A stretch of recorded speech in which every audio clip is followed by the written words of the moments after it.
Hello, hello, hello. Welcome, everyone. Hopefully, you can hear me. Let's see how many people do we have here in this stream. Let me know if you can hear what comes through my mic. Just typical sound check. See what's going on. Yeah. Today, well, I liked the last stream we did. I think it's just kind of just this casual commenting on a lot of stuff that's happening. There's quite a few stuff to discuss. I especially like my thumbnail this time. I make my own thumbnails. That's why they all suck. But the I love Transformers T-shirt. It's one of the very few instances where I actually have a really good idea. Um, so uh, J versus IP. So there's a debate that's gonna happen right now. I mean, if there's a if there's a debate, I'm like everyone's gonna watch that, so I might as well just like delete just delete the stream and stream another time. I wasn't if that's the thing. Uh, is that a thing? I'm really I'm really not fully in the know. Like, if there's anything like a massive debate or anything like that, I'll just do the stream at another time. But we have quite a few topics to discuss. I mean, there's a lot of things to discuss, and just a lot of things are going on uh, in general ever since the wars like the war between Iran and Israel and America started, pretty much. And we're seeing a lot of like we're seeing and we're hearing a lot of insane stuff. I want to show you um, this one thing that I found really funny that I think um, I posted. Let me find. All right. So it's kind of crazy because people got mad at me for posting this too, but let me see. Let me just okay, let me do it like this. All right. So just to talk about okay, so Jay apparently challenged inspiring philosophy on Zionism.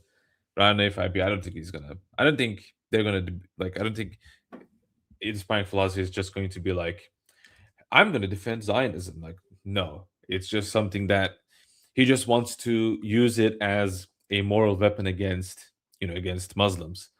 So I don't think he's going to accept that because he ultimately is going to think, well, why am I going to debate another Christian uh, on something that, and if I win the debate, it's not going to help us. If I lose the debate, I'm going to lose the moral high ground I have on, Islamic radicalism because a lot of these like anti-Islam YouTubers, they typically um, hide behind Zionism, right? Consistently, that's what they always do. So it's not in their interest to even debate on this. You'll never see anyone that like unless they're like super into Zionism, like Ridvan, like he's a giga Zionist shill and just I mean if anyone remembers what happened, I'm not going to talk about Ridvan's personal life. That's his own business, and I especially with the season we're in, I don't think it's appropriate. Well, maybe I don't know. I don't want to talk about it. Uh, best books on Christology recommendations. I mean, Saint John Damascus' exposition on the Orthodox faith, and I will say Kenneth Warren Vesha's book on Leon's to Jerusalem. It's called, I think, Hypostasis and Deification in Leon's to Jerusalem. It's like a PhD thesis that he did. He's actually Father Paul Vesha, but if you search Kenneth Warren Vesha, that's you're gonna find because that's his government name. McGuckin, St. Cyril of Alexandria, and Christological Controversy. That's another good one. That's typical, right? I have a maybe I should at some point I should have like a list of recommendation. There's a lot of things that I could also recommend, but you'll see it in the future. I think. David, why did you cut your hair, bro?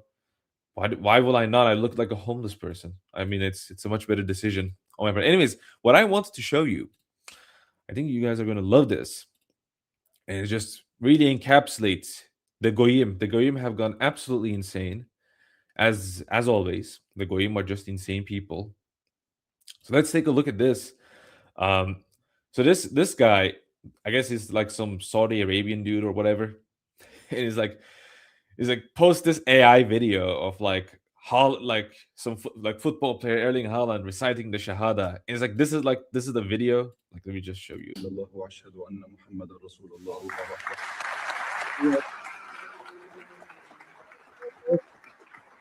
Like just ignore the fact that this is done in the church. Just ignore all of that. Now, I tweeted this, giving AI to third worlders, and the video is really really relevant. I mean, just look at it. It's like Jew that is an idol worshiper, raw gold as a payment.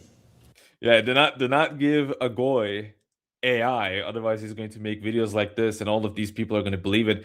I had people in the comments saying, "Oh, you know, people are attacking it. Like you're just, you're just being mean and highlighting some guy, but everyone's actually roasting him in the comments, etc., etc." Which, first of all, it has 5.3K likes, so I mean, it has 7 million views. So I guess in comparison, it's not a lot of likes, but nevertheless, the fact that this has 5,000 likes is horrible. It's incredibly scary that you see this and you don't immediately say this is fake, and people are like, "Oh, this, you're just like." I mean, we have a lot of Grok. What does this mean, Grok? What does this mean, Grok? Grok, what does this mean? Grok, can you confirm? Grok, is this true? Grok, is this real video? Grok, is Haaland Muslim? Guy with Haaland profile picture. Grok, again, can you confirm? I mean, that's what I guess. What is it? Haaland profile. What do you think? Right? I mean, can you believe this? I mean, these people actually believe this? You should not give, like, giving third worlders, right? Giving these people AI is just something you should not do. Okay. Could you play the rest of the rabbi video? Yes, of course. I mean, I think it's a it's an amazing. I mean, this rabbi, like, he's like super anti Goyim, super anti Christian, super anti anything that's like not Jewish. So, and he has like some videos that are like disgusting against Christianity, but he's a really funny he's a really funny dude, and like how like brutally honest he is, at least about his hatred about the non-Goyim. And it's interesting to hear some of the stuff. Right. Jew that is an idol worshiper raw gold as a payment. Make sure to always give him the official coins. Don't give him gold. Why? There is a high chance that he will melt the gold and make it an idol. You should. Can you say he's wrong after that? Like, after seeing this dude thinking that Haaland really recited the Shahada in a church, can you blame him for saying you should not give gold to the Goyim? I can't blame him. He has a point. He has a point. So I'm seeing this more and more with each passing day. Like, a lot of people are becoming super dependent on AI. And after the last stream I did, I think a day or two later, let me find this. But a day or two later, there was a research that came out. Oh, this Douglas Wilson guy. We're going to talk about him too. Shouldn't forget that. But there's a study that basically said people who use AI. Okay, there it is. Right, there it is. So let's see. Let me just share screen again. So, breaking Stanford proved that ChatGPT tells you you're right even when you're wrong, and it makes you a worse person. So basically, I mean, what I said, right? It's like ChatGPT just affirms your biases. And was this the one? Because there was another one that basically said like it caused irreparable damage to your intelligence because you just completely depended on AI and lost your basic writing skills and stuff like that. But I think this is a different one. But it basically shows that ChatGPT is psychopathic which is exactly exactly what I've been talking about. So seeing this being confirmed, I mean, it's just pure vindication. I don't like. Here's my take on AI. AI is basically an advanced search engine. So if you wanted to summarize a very long text, if you wanted to maybe find something which it's a little okay, it's not good. If you wanted to translate now in translation, I think AI is actually not bad at all. I think machine translation is something that has really, really improved over time. Like I remember, I mean, when I first had this channel, I didn't have the privilege of being able to translate Koine Greek or Latin. Well, I guess you had Latin with Google Translate, but I didn't have the privilege to, like a lot of people have today, to find the original Greek text of something and do a translation of it. I pretty much had to mainly rely on just official translations that we have of text, which sometimes they're not super reliable. So that's a problem that I had at like when I first had the channel, when I first started doing research. Now you have ChatGPT, so you can just copy paste a Greek text, have it translate, and it actually does a decent job at translating. And if you want to ask like deeper questions, so it's a highly developed search engine.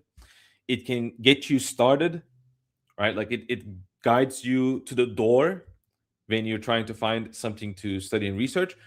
But what people don't understand is they think it not only points to the door, it is the entire way itself. And that is just absolutely wrong. And so people will like literally ask ChatGPT or Grok to make their arguments for them. It's like, Grok, uh, this so and so and so confirm my assumptions, and they just like post this in on Twitter. Like I had people like asking Grok to like respond to an argument I made on Twitter. It's like absolutely ridiculous. I mean, um, they're Goyim, right? They're basically Goyim. They don't think for themselves. They don't have any capability of independent thinking. So they have to resort to AI to make their own arguments. And I think that's just absolutely, absolutely ridiculous if you ask me. Um, that's kind of how I view AI. It's good at researching something. It could be better in the future. It's really good at translating, but it's good at summarizing things, simplifying things, making them easier to understand. But if you ever make the mistake of trying to have ChatGPT make an argument for you, I mean, turn away from that mistake as soon as possible. This is a friendly advice, right? This is an absolutely friendly advice, um, because if you don't turn back, right? If you don't turn back to humanity, I think it really does. I I don't think I don't think irreversible damage, but it does significant damage to the way you think, to the way you conceptualize things.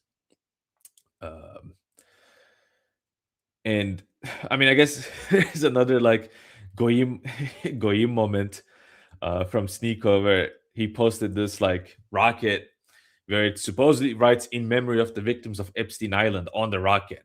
It's obvious AI, obvious fake. I mean, you see people like just being easily deceived at like the most basic.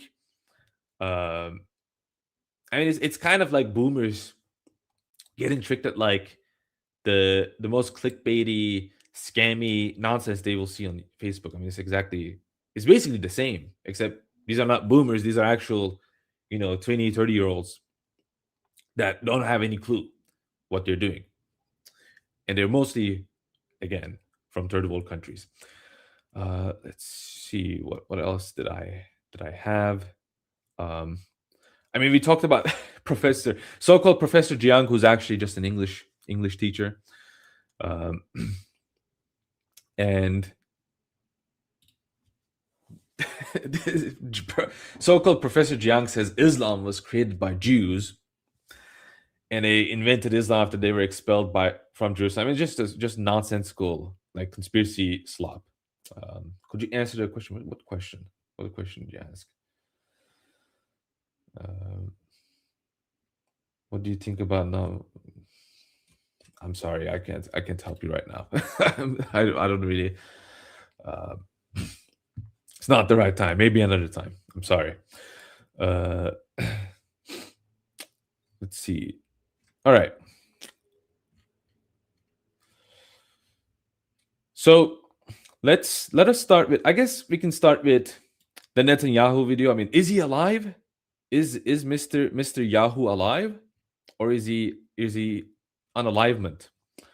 Well, there's a video that's recently on social media. I mean, I think most of you have probably seen this video, so I'm not gonna show it to you. But it's Netanyahu in a coffee shop. He doesn't spill the drink.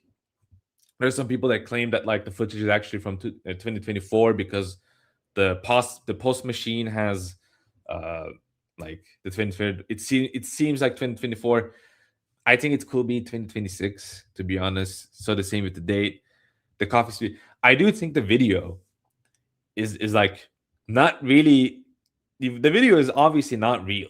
I think it's like so overloaded with filters. It's not a real video. It's absolutely like 100% not a real video. Does that mean Netanyahu is not alive?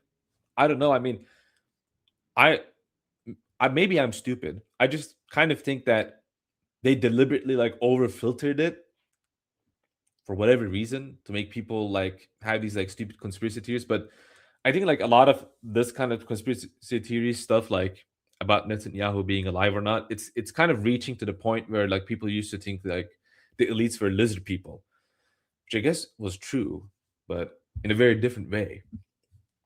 So that's kind of what I think. I mean, what do you guys what do you guys think? Um, let's see. Can you let's see. There's no problem with sound, right? By the way. Uh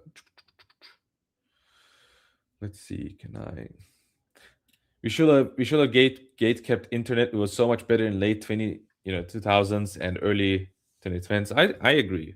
I agree honestly. It was much better. I mean, there was a lot of crazy stuff, but um there used to be a lot of crazy stuff, but it was better in general. I do agree. It was also it had a lot of soul. I mean, you guys probably remember Club Penguin. Neopets was a thing. Like I used to play Club Penguin all the time. That's how I learned English, which explains why my accent is so strong. Um, I just like learned English by playing Club Penguin and speaking to people. That's kind of how I learned it. Uh,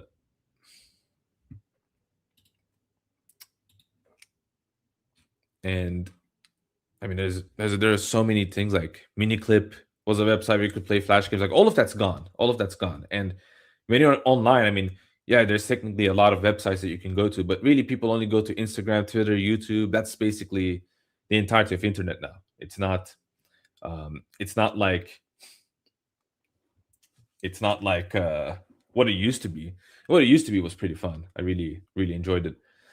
Um, I'd also like to have Silva's right. I watched you on Conrad. Subscribe to your channel recently. You have great content in the spot about AI. Thank you very much. I really appreciate that. And I think you'll like also my past videos, which are about Orthodox theology. Recently, I've just we just here and there. And thank you also for the $5 super chat. Wasn't Netanyahu report to be in Germany? I was surprised when I heard he could possibly be deceased.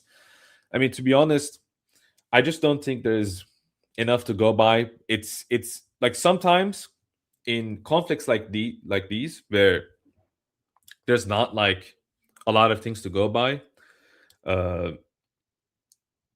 My personal view is that sometimes when there's not conclusive evidence either way, you just kind of have to suspend belief and just wait and see for more. And I think this is one of these situations. I mean, there's a lot of suspicious things, but like the whole Netanyahu video, I think it's really suspicious. Is it conclusive? I think we'll have to kind of wait and see. Penguin is Zionist propaganda. Early YouTube was very genuine before the cryptocalypse kicked in. Yeah, I'd love to have been someone like I'd love to have made. I'd love to. I wish I made videos early on, but then I was a baby, so no one will watch it.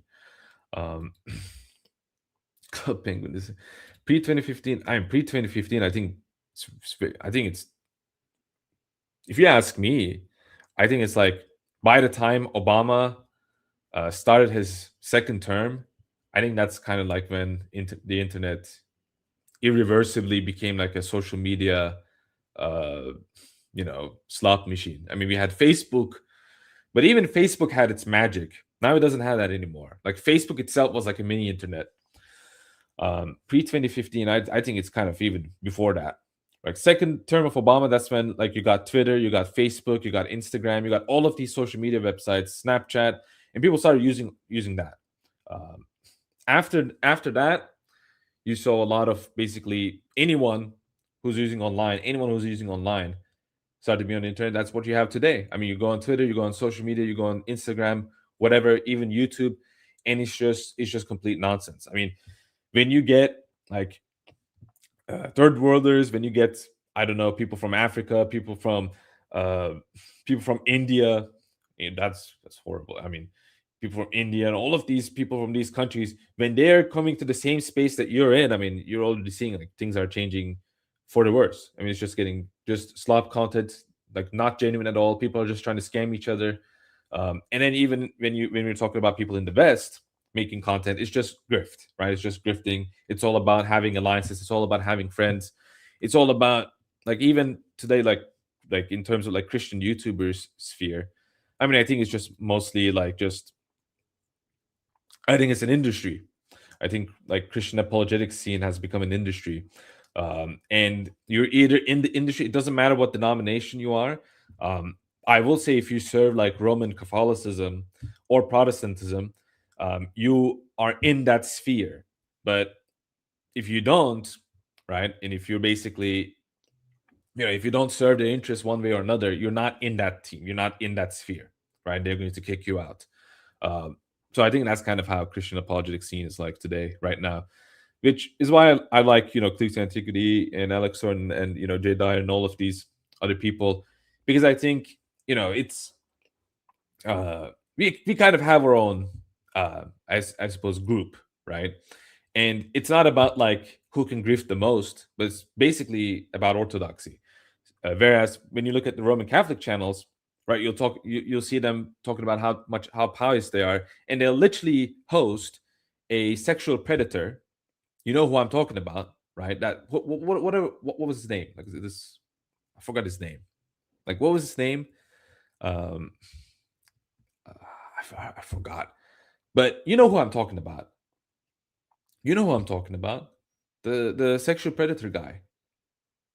They're hosting him on his channel when he claims his priest said he can't do videos on his channel, but he can do Patreon, and he can voice of reason, voice of Nestorius, voice of reason.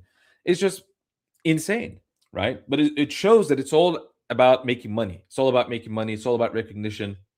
That's what it's about, right? The normie mainstream Christian apologetic scene. That's basically what it's about. If you're nice, if you're vaguely nice, you say the kind words. You can believe that your opponents are like damned heretics that is going to suffer eternal hellfire, and like various different, like you can believe in all that. But if you have a very nice voice and very nice cadence, and you're very irenic, whatever that means, I know what irenic means, but whatever it means to them, and you have a soft-spoken voice, and you're never mean to people, you're always very kind, you're always very nice, and you hang out with people after doing debate as if it's just some sporting event you guys all did, and hey, let's go and hang out and share drinks and food together, like as if it's this whole thing is just this casual place to gather and meet people. It's just complete and utter nonsense, and I really don't like it. I think it just lowers the level. But anyways, I mean, I don't like this. And that's a very different debate. But Saint Gregory Paulus, the best read on the topic of theosis. I mean, theosis is basically the presupposition of the Church Fathers. But Saint Athanasius on the Incarnation is basically the main introductory work on theosis. So that's one where you can go. But Saint Gregory Palamas, obviously, I think he kind of the patristic figures, he is the most pronounced, right? He focuses on it, whereas with like other church fathers, like you'll see them talking about it, but like, for example, it's not the main thing, right? It's kind of derivative of them talk. Like, for example, St. Gregory the Theologian's letter to Cladonius, where he's arguing against Apollinarianism. He basically assumes theosis as kind of like this thing that everyone else believes. So he doesn't really expand on it. He says, whatever is not assumed is not healed. So he's basically saying whatever is not assumed by Christ is not in the incarnation, is not deified. That's the point that he makes.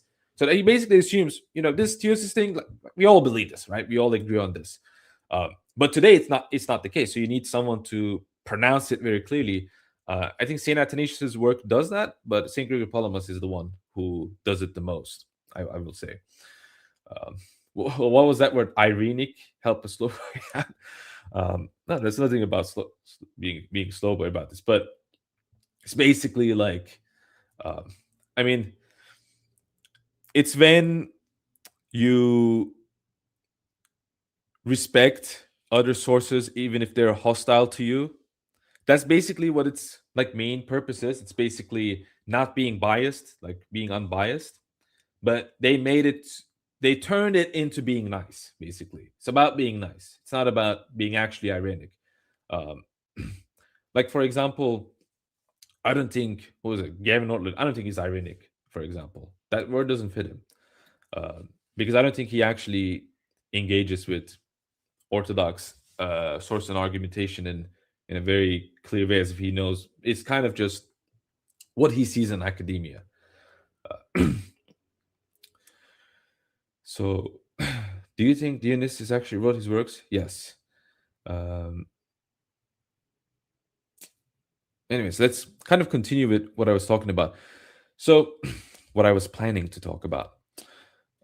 So, let's start with the Christian Zionism stuff. So, apparently, I just.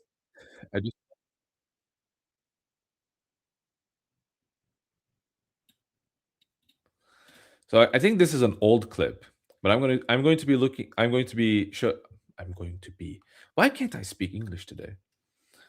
I will show you a couple of clips from American politicians where they're just like straight up shitting for Israel. Some new stuff. So here's Lindsey Graham, massive, natural disaster occurring in the United States, and he pivots to Israel.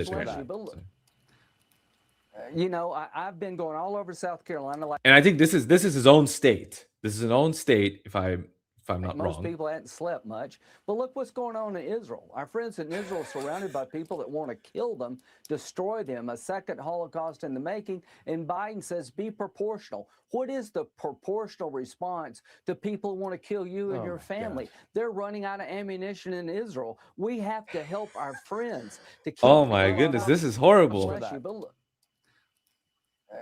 Your own country has a natural disaster, more than 50 people, unfortunately dead, and you're thinking about like an entire ocean away from you, an entire ocean and the sea away from you, a country that, why would you care so much about? I've been going. And you're not even a representative of like the U.S. as a whole.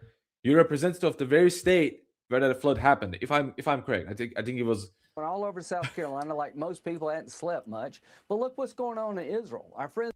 It's just insane. How do people actually accept this? Like in America, how do people actually accept this? It's actually crazy.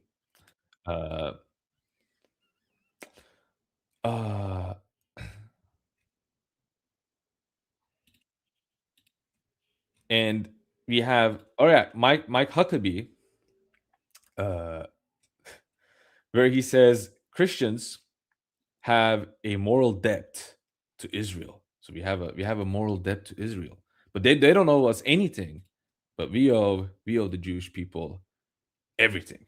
That's basically what he says. Let's listen. They ask all the time, because I'm a Christian, and they say, well, why? He's not. He's a heretic. He's not a Christian. Anyone who's a Zionist is not a Christian. Why are you so supportive of the Jewish people? I said, you can be Jewish. You don't have to have anything to do with Christians. No.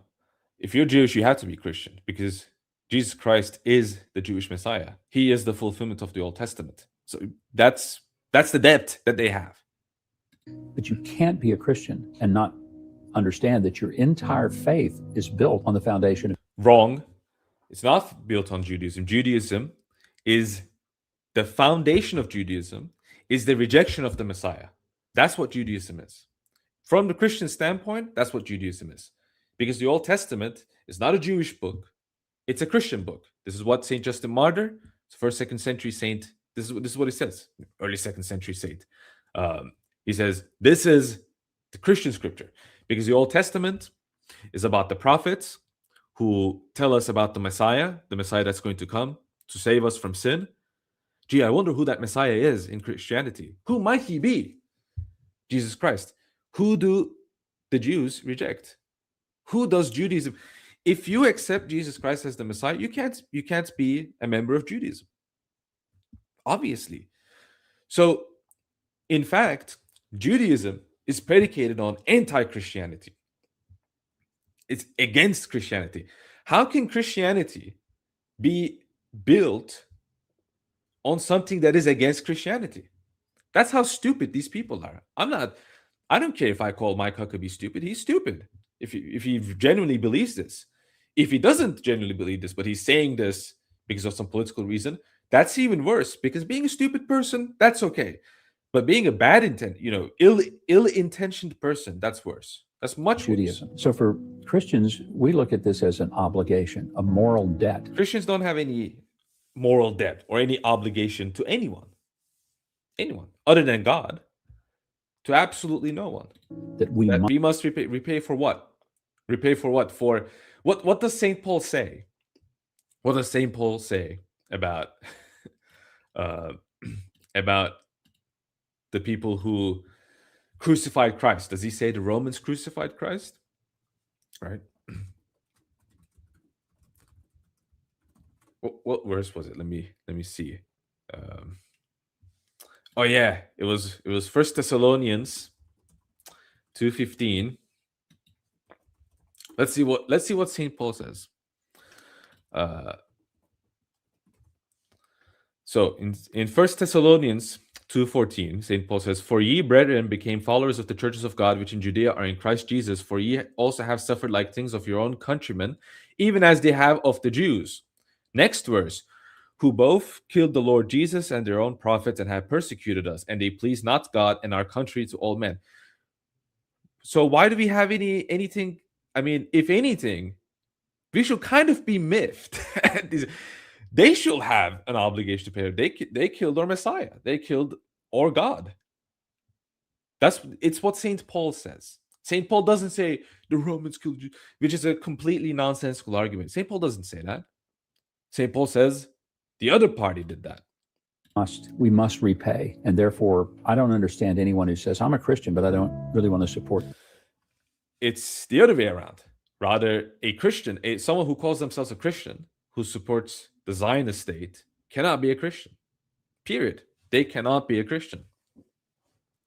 Because if you apply the covenantal promises that are applied to the believers of God, and you say this applies to the Jews who deny God, by nature, you're not a Christian. Was Abraham justified because of his lineage? No. Abraham was justified because of faith. And Protestants talk about this all the time. But when it comes to Jews, suddenly that whole faith alone business goes out the window. Suddenly, well, in the case of Jews, they're covenantally justified by their works. Suddenly works matter so much. And they can talk all day about, well, since they're not part of the Christian covenant, that's the real covenant. It's just absolute nonsense. That's just absolute nonsense. Like when they try to cope with that, it's utter cope. The Jews. Well, how can you do that? But it is not the view of those of us who are what I would call biblical believers. Biblical believers. So he says that if you don't support the nation state of so-called Israel, you're not a biblical believer. What does Revelation 2:9 and 3:9 say about that? What does it say about that? Who is the real Israel? Galatians 6:16 answers that. The church, right? The Israel of God is the church. That's Israel. That's the true Israel, because Israel is the body of believers in God. That's what the nation itself was. The nation was basically a theocracy that was founded on, if you worship God, for example, if you're a man who is circumcised, or if you're a woman who's non-Jew, and you marry a circumcised man and you confess in the God of Israel, you become part of that nation. That's the condition for being part of the nation. That's why Israel was full of ethnically Goyim, the ethnic Goyim, basically. But they believed in the true God, and they were Israelites because of that. So when you have true faith, you become part of this body. You don't become part of this flesh Israel by having the true faith. Flesh Israel, what St. Paul talks about flesh Israel is he's saying that before the end times they are going to come back to the true faith. That's what he says. Well, that doesn't prove that there's another covenant with them. That's sanctifying, or that's something that applies and it must be followed. The land of Canaan is a symbol, it's a signification of the heavenly kingdom, right? The heavenly Jerusalem. That's what it points out to. That's what the Christian inheritance is. So biblical believers, I mean, have you actually read the Bible? Have you actually read what Christ says in parables about the workers in the vineyard and who's going to inherit that the accept kingdom? What the scripture says about the Jewish people in Genesis. Genesis 12, the classic verse. I'll bless those who is that blessing applying to? It's applying to Christians. 12, those who bless Israel will be blessed. Those who curse Israel will be cursed. It gets pretty simple. I say there's a miracle every day in this country. I get asked. That's just complete slave, complete Shabbos goy. Absolutely disgusting. This guy is a traitor to America. And you're going to say, well, you're Turkish. What do you know about America? Okay, this guy's not a Christian. I can say that much at least. He's not a Christian. And this is really important that we have to hammer home. Because when people outside look at us, they think Zionism has something to do with Christianity.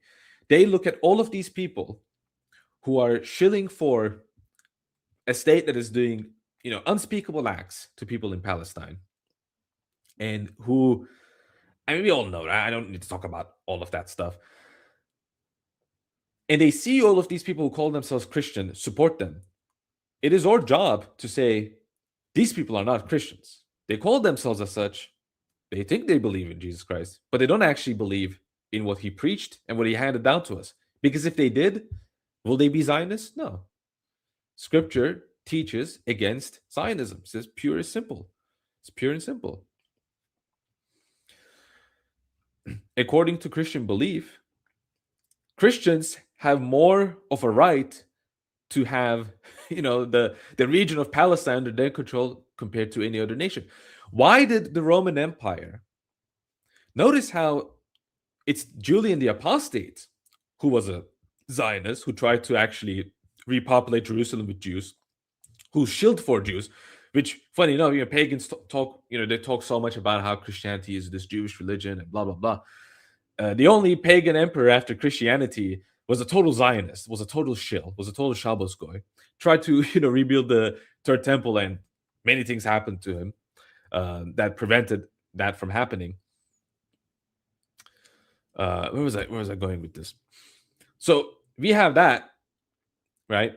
But when we have Christian emperors, they kick the Jews out. Why didn't they give them the Jewish land? If Zionism is this pure, clear biblical belief, why didn't we see any of that in the first millennium of Christianity? And furthermore, none of that. We see none of that. Why?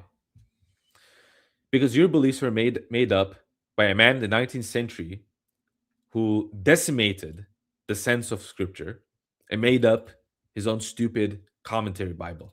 That's why.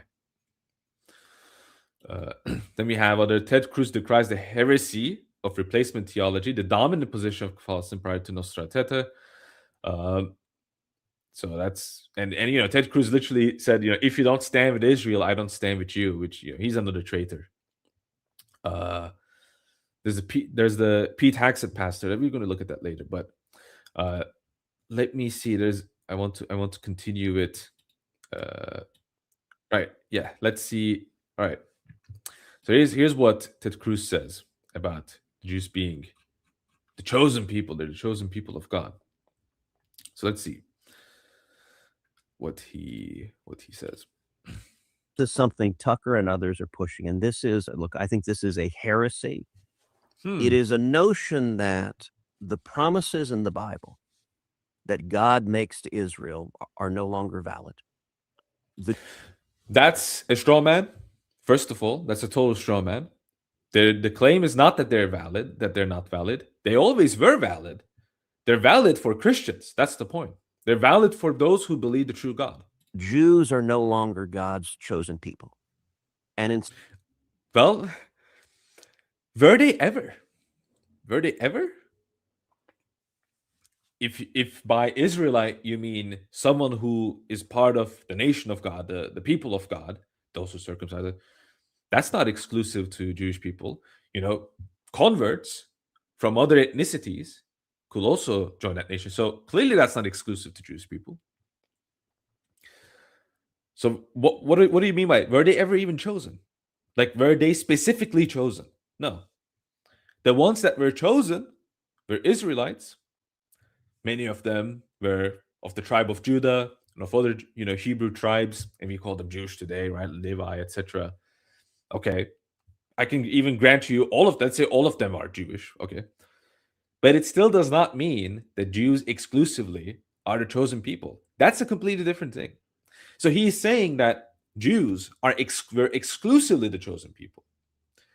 But Scripture actually shows us many corners. I mean, the husband of the woman, Prophet David committed adultery with, that the husband, he was Sumerian, for example. I think it was in his name or something like that. I mean, he's, for example, ethnically Sumerian, right?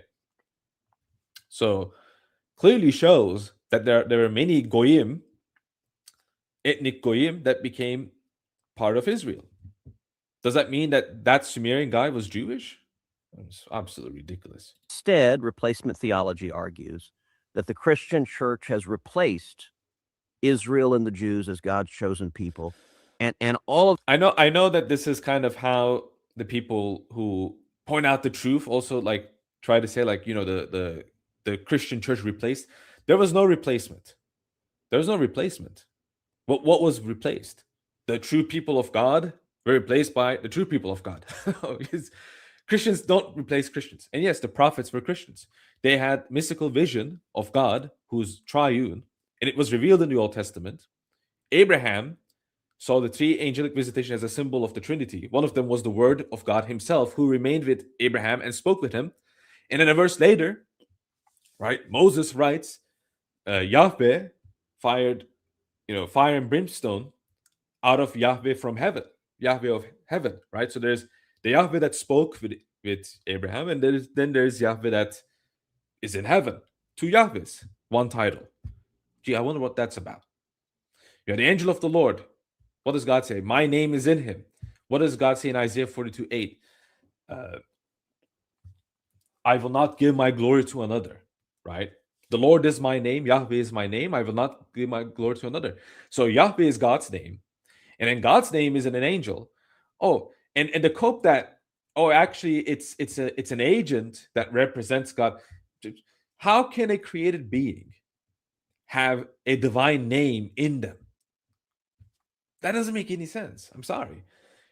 Right? I'm sorry, but that doesn't make any sense. And God says, my name is in him.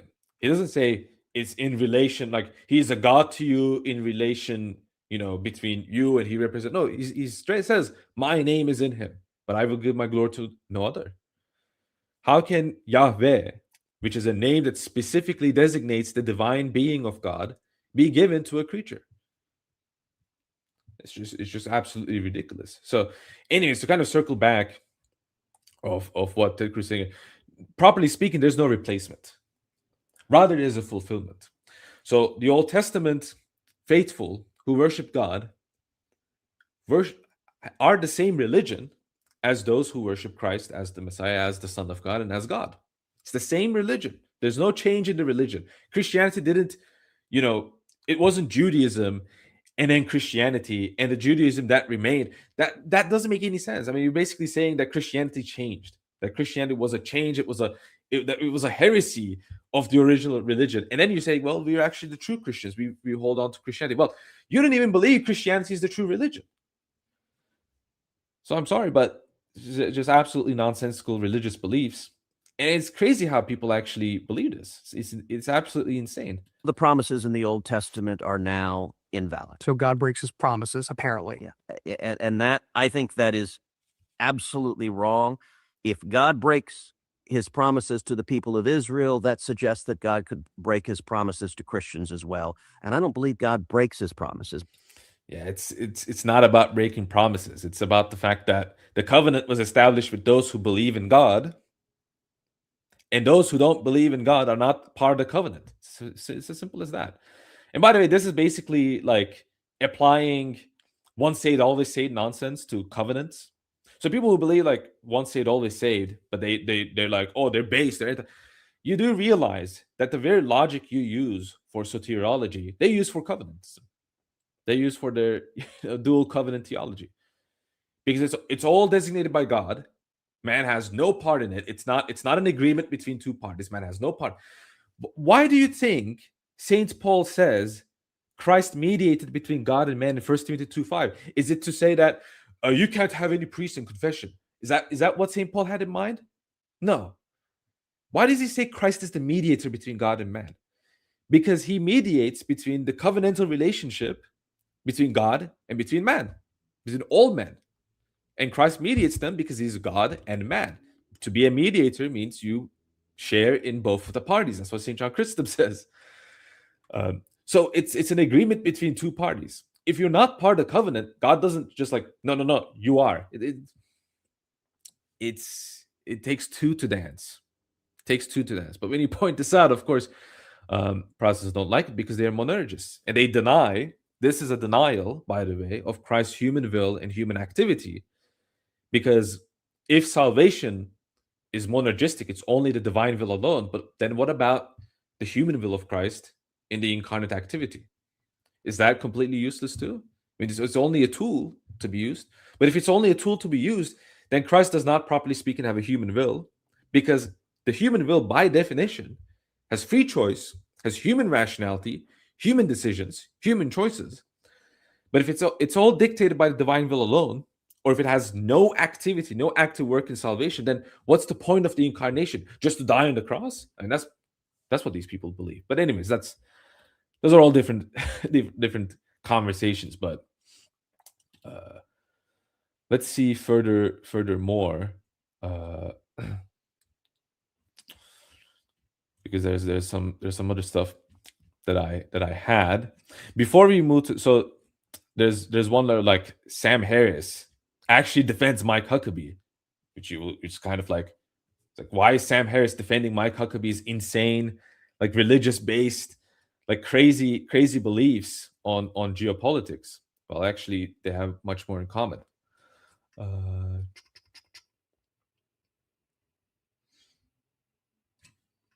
So let's see, what was I looking for? All right,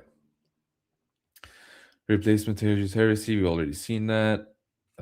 Misrepresents Genesis. There's so many bookmarks that I have. Netanyahu, we will make it to the return of the Messiah, but this will not happen next Thursday. So it's funny that Muslims are apocalyptic and they have all of these crazy religious beliefs, and American politicians are seeing all of these things. But when Netanyahu says this whole thing is to pave the way to the return of the Messiah, which is literally going to be the Antichrist, that's okay. That's all fine. In fact, that's the reason why we should support Israel. Do these people even hear what they're saying? I will say it over and over and over again. These people are not Christians. People who support the return of the Jewish Messiah, who's going to, again, he's the Antichrist. Just very basic common sense. If you support the Antichrist coming back, whatever religion you believe in is not Christianity. If my fate is the same as Ted Cruz's, if it's the same as Mike Huckabee's, then Christianity will be wrong. I'll say it as pure and simple as that. Christianity will be wrong if it included Ted Cruz and Mike Huckabee. But because it doesn't, it's true. It's true on this point, rather. So there's one thing. Okay, so the Sam Harris thing. This is a long one.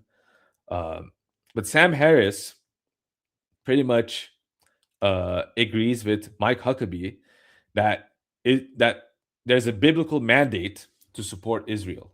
So let's see.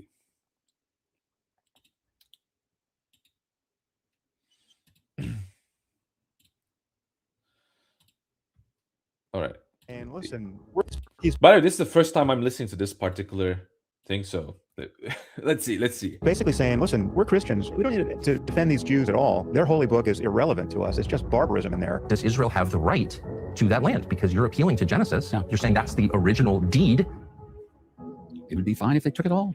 I thought that was fascinating. And it will be fine if they took it all. Oh, so they could take it all, be the only power in the Middle East, build the third temple, bring the Antichrist, have him come to fruition. Wonderful. That's exactly what Mike Huckabee wants. This guy is not a Christian. He's a traitor to humanity, but he's also a traitor to the United States. Well worth watching. And the thing that was both interesting and alarming from my point of view there is that Tucker clearly believes, and I have every reason to think he's right to believe this, is that he has an audience that it was prepared for him to put a lot of daylight between him and his Christianity. I mean, I'm like 1.5 times, and he's still speaking too slow. Maybe I'm too Zoomer brain. I don't know. Let's try it like this. Plain vanilla evangelical Christianity around these issues. I mean, so the way he went after Huckabee, based on a differentiation between the New Testament and the Old Testament, he walked Huckabee into the Old Testament.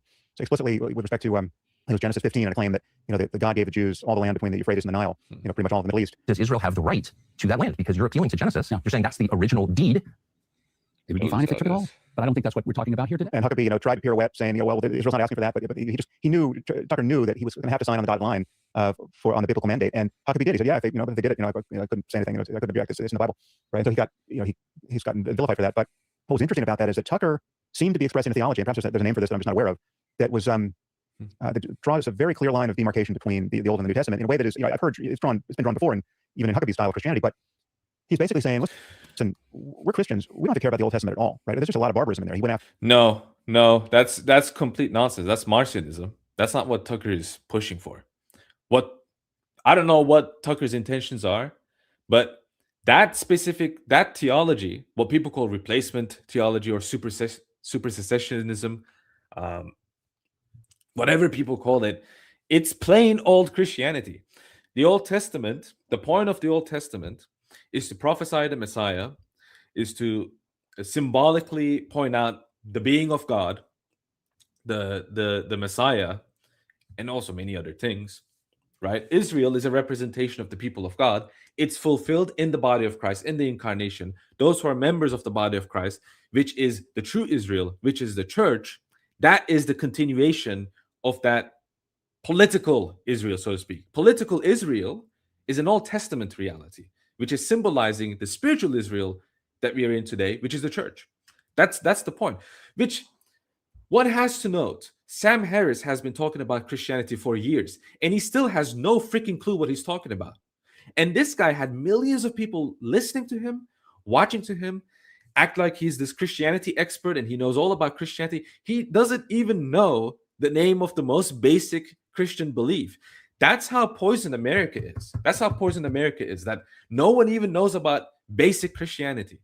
All they have is this stupid parody Christianity, this Jewish goyish Christianity, where the whole point of Christianity is to be a slave to the Jew. That's basically what Mike Huckabee's Christianity is. It's like, am I a good enough Shabbos goy?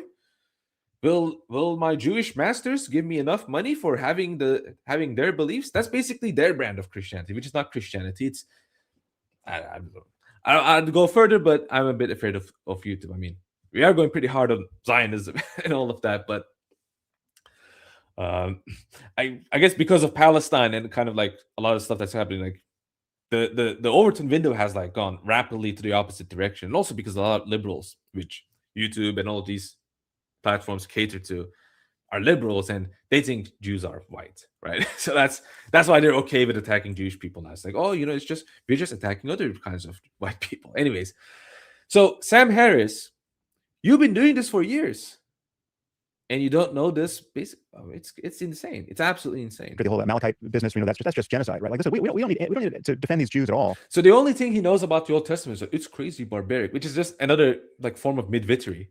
Because if anything, it's just a merciful God. That's as merciful as you can be to Bronze Age people, Iron Age people. Now, because we're so comfortable today, we have our smartphones, we have our televisions, we have our laptops, our computers. We're a bunch of stupid Goyim who don't know about history and how history works, and we have this comfort. So we relate this to the past, and we think, oh, it must have been like that back then, right? People in the Bronze Age, I mean, they could have just held hands and sang and danced together, but that's not how the Bronze Age was. Bronze Age was a very violent time. Go to the most violent prison where there's like a bunch of violent gangsters. That's your average Bronze Age military person.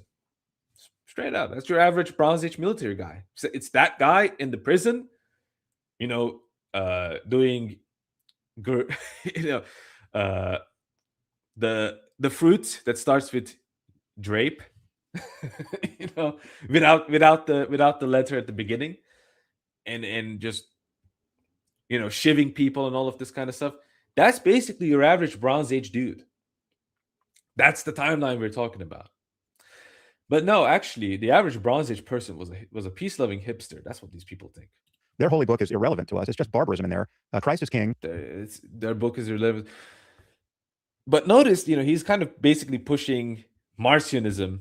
And if people actually, people on our side, if they take this bait, I think this is very bad news, because Marcionism is a horrible heresy. I mean, it's the opposite extreme. We're basically denied the Old Testament. Then what's the point of Jesus Christ? What's he the fulfillment of? Moreover, what's the point of all of the theophanies, all of the examples of God manifesting as a Trinity? You have David saying that God creates everything by his word and his spirit. Gee, I wonder what that's in reference to. Everything's created by the word of God and by the spirit of God, and that's what God does. That there's a name for that kind of theology. It starts with Trinity. I wonder what it might be. You have all of these examples in the Old Testament. You're just saying none of that matters anymore, and it's horrible, because when I first became Christian, that's what I thought. I thought the Old Testament didn't matter at all. So I just thought, oh, well, all these people are making arguments from the Old Testament. Well, we have the New Testament, so what's the point of the Old Testament? That's what I used to believe when I was a stupid goy. And then I was baptized, and I became an illuminated chosen. But jokes aside, people really need to have a correct understanding of the Old Testament, because if you don't have that, the church fathers had that. But if you don't have that, you get Sam Harris telling you what your religion is. He has no clue. For years, he's been doing apologetics against Christians, and he has no clue about Christianity. Absolutely insane. All we have to care about is Jesus, and we can just wash our hands of the Jews, right? And then implicit in all of that is we know the Jews just killed Jesus, and fuck them, right? And so he put Huckabee. Oh well, YouTube, please, whatever YouTube video this guy has made, please remove that video, because he said a very mean word. I don't use that word ever. So that word is unclean. So we have to spit on our hands, wash our ears, so that the filth of what this guy said. By the way, the word he said is "we don't care." That's a horrible word. Don't say "we don't care." And all of evangelical Christianity in a very difficult position with respect to his audience, which I'm amazed to find that it exists, which is Christians prepared to say all of this traditional support for Israel and like a veneration of the Old Testament even is behind us, right? It's just this kind of America first, Christ is king, fuck the Jews politics, and I found that pretty interesting and surprising. I hadn't seen that done before. You've never seen that done before. Oh my goodness! If you've never seen, I mean, his characterization is just absolutely wrong. But if you've never seen anti-Zionist Christianity, maybe you just don't know anything about Christianity. You don't know what you're talking about. So, yeah, I mean, it's just goyish politicians all around. Now, I've been ranting myself all this time, so I want to see what you guys have been seeing. What a restart. That's a good way to say it. Lol, so-called replacement theology is actually just Christianity. True, exactly. Exactly. So Israeli soldier would be closer to average Bronze Age. No, that's an insult to Bronze Age, your average Bronze Age person. Modern Go Gym support from the comfort of my Emmanuel. Thank you for the super chat. But I don't understand what you're saying. Maybe it's because I'm a goy. And by the way, that's MX. That's Mexican pesos. If I know my currencies. So, anyways, now let's see how long have we. We've been going decently long enough. Now,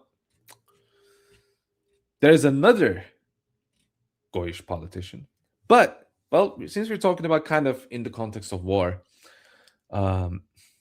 Apparently, there's been a leaked U.S. bishop's directive for pastors to attack the Kerry Prigine bowler. Prigine. That's a crazy name. What's Prigine? It's like you're.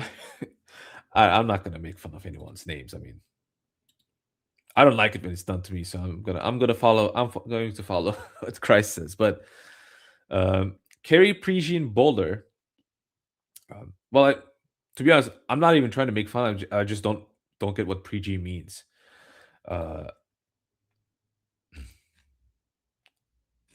It's a long article. I mean, maybe we can talk about it again, but apparently, the U.S. conferences of Catholic bishops basically pushes for dual covenant theology, and they claim that. So this is what the document apparently says. Nostra Aetate affirms that God holds the Jews most dear for the sake of their fathers. He does not repent of the gifts he makes or of the calls he issues, such as the witness of the apostle in company with the prophets and the same apostle. The church awaits that day known to God alone, on which all peoples will address the Lord in a single voice, shoulder to shoulder. Paragraph 6 of the same section declares that Jewish people should not be understood or presented as rejected or cursed by God, as it this follows from. Okay, I mean this is yeah. And then it says, on the occasion of the 50th anniversary of Nostra Aetate, and building on the teaching of Pope since the Second Vatican Council, Pew, the Holy See's Commission on Religious Relations with the Jews affirmed that the Church holds in tension both belief in the universal salvific significance of Jesus Christ and the equally clear statement of faith in the never-revoked covenant of God with Israel. The equally clear statement of faith in the never-revoked covenant of God with Israel. If God's covenant with the Jewish people has not been revoked, what then of God's promises to Abraham concerning not only descendants, but land?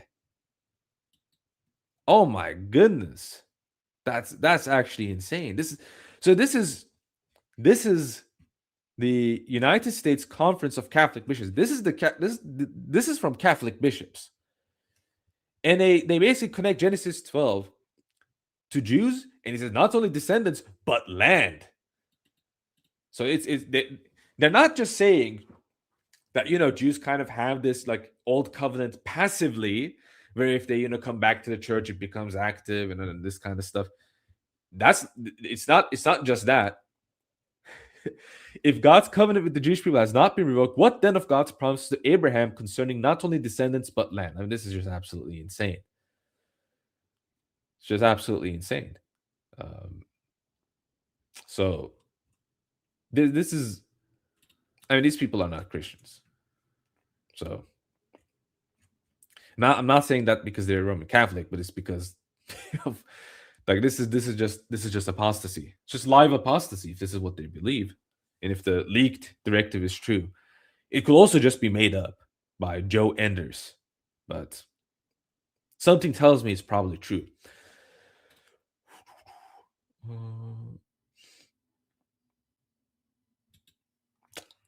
So there's another tweet that's kind of connected to war stuff. Just give me a second. Yeah.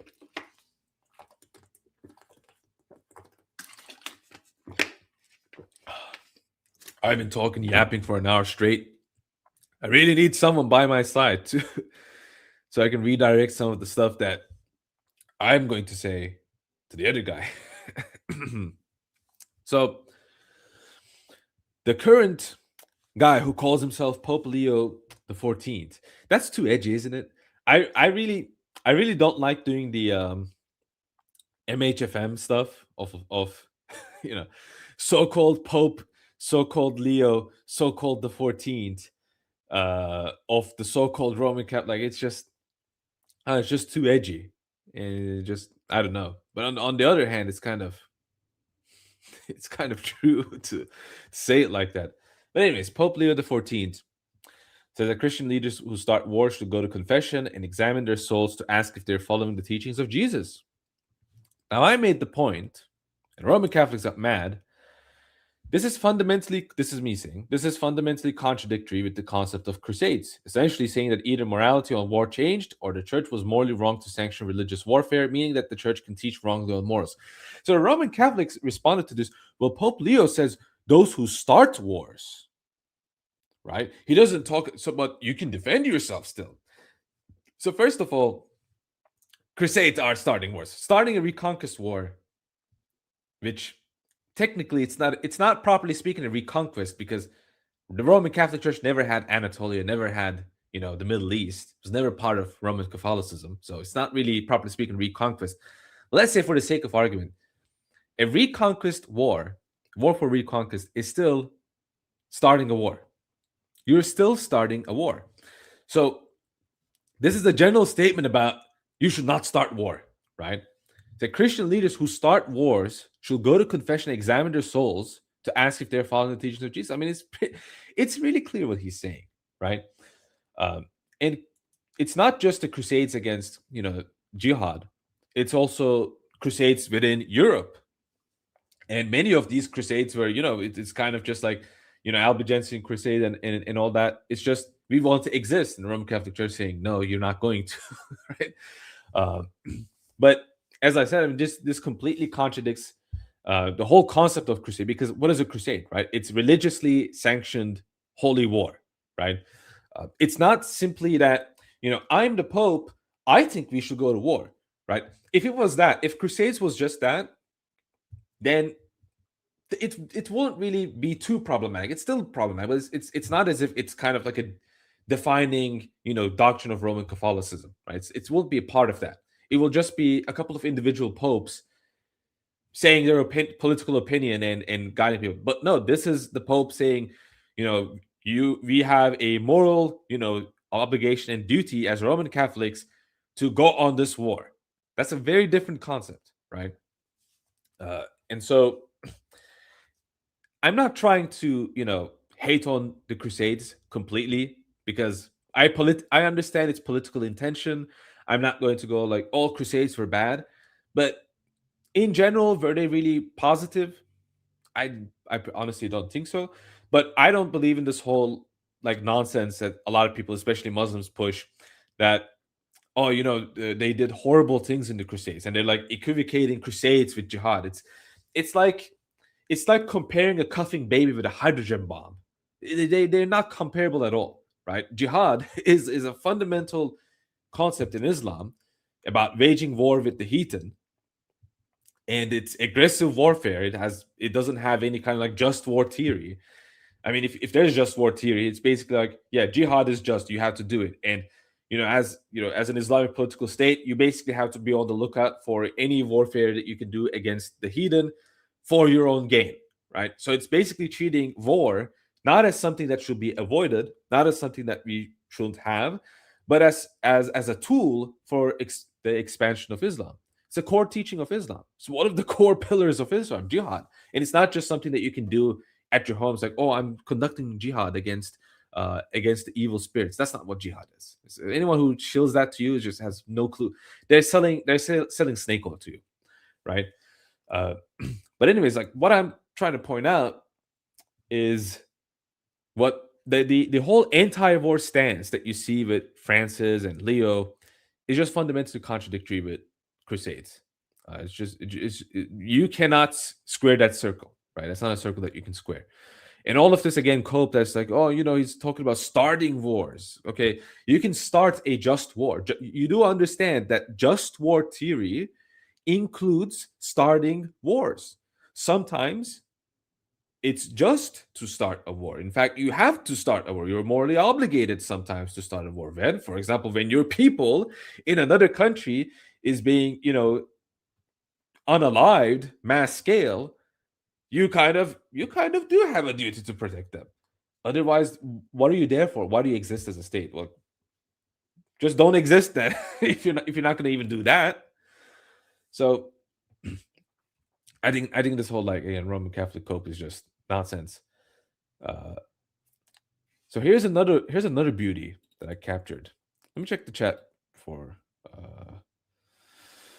Iran war Rothschilds. This is the first thing that I see. Iran war Rothschilds, Israel, UN Agenda 2030, Great Reset, NWO equals crash global economy, implement digital currency, digital ID, social credit score, global wide, hand vape, digital slave prison, 999 on the opposite side. Yeah, thank you for the schizo outburst, buddy, but you're not going to be able to do that again. But it was funny enough for me to repeat what you just said. When was the USB statement? Oh, Cleve is here. Cleve, are you still here? If you're still here, I'm going to invite you. So please let me know in the chat if you're in here. You can talk about this because I found this tweet from Cleve, so he can talk about it, much better, and we can. Excellent. So invite me, Habibi. All right. So a surprise guest. Let's see. All right. It's the first time that I do a stream on StreamYard where I have a live guest with me. So let's see. And I do have plans to do a live stream with Cleve on this channel as well. Just again, I'm super busy, so I haven't been able to manage that. I haven't forgotten, so just letting you guys know. But I invited him so he can talk about the Conference of Catholic Bishops stuff, while we can also then move on to some other things that I think I'd like to hear his take on as well, like Pete Hacksett's Pastor Doug Wilson, which I've heard the name Doug Wilson, but I don't really know what his whole deal is about. But Doug Wilson says that in an ideal society, processions in honor of the Blessed Virgin Mary should be banned, and Eucharistic processions, they will be totally banned, right? So this is apparently a Christian nationalist guy. Apparently he's Zionist, but I haven't seen anything. So I want fact checked. I want my chat to fact check this. Is this guy a Zionist? While this is being fact checked, make sure to like the stream. We got 100 people.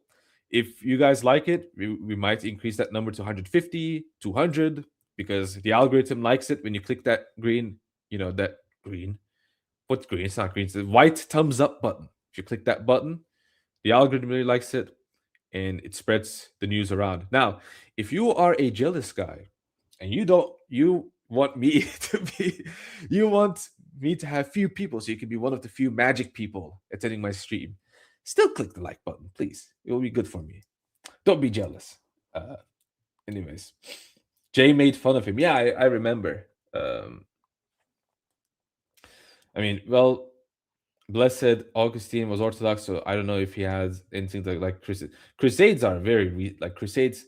First of all, crusades and just war theory are two very different things, and crusades really became a concept after the schism. All right, we got Cleve in the chat. Hey, what's up? How are you doing, man? What's up, man? Thanks for having me on. Yeah, anytime, man. Anytime. Hold on, let me turn this on real quick. I got my neon lights in the background. Hold on. Yeah, you gotta have those. You gotta have those lights, man. There you go. All right. Excellent. That really gives you the neon light vibe of like when you're searching for a house to rent. It's like if it doesn't have any neon lights, it's like $1,000 rent. But if it does, it's going to be like 2,500. Nice. It's going to add up. That I actually saw a home like that, like when I was like looking for stuff to rent and all of that. And like there was this like house and neon lights like everywhere. It was kind of insane. It's like imagine living there every single day. It's kind of like I don't know. It doesn't really look like a house. It looks like a hotel room. That would be obnoxious. Not gonna lie.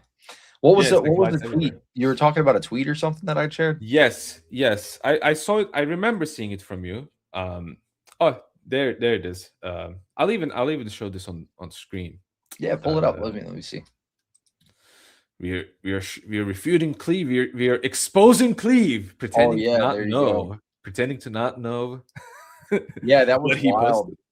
Yeah, Carrie Prajean. So Carrie's Roman Catholic lady that was kicked off of the Religious Liberty board, which was like it was like this Trump board or whatever that he had established to kind of make himself look good. But she opposed Zionism. Now, this is somebody who's known Trump for like 20 or so years, because Trump used to run the like beauty pageants and things like this.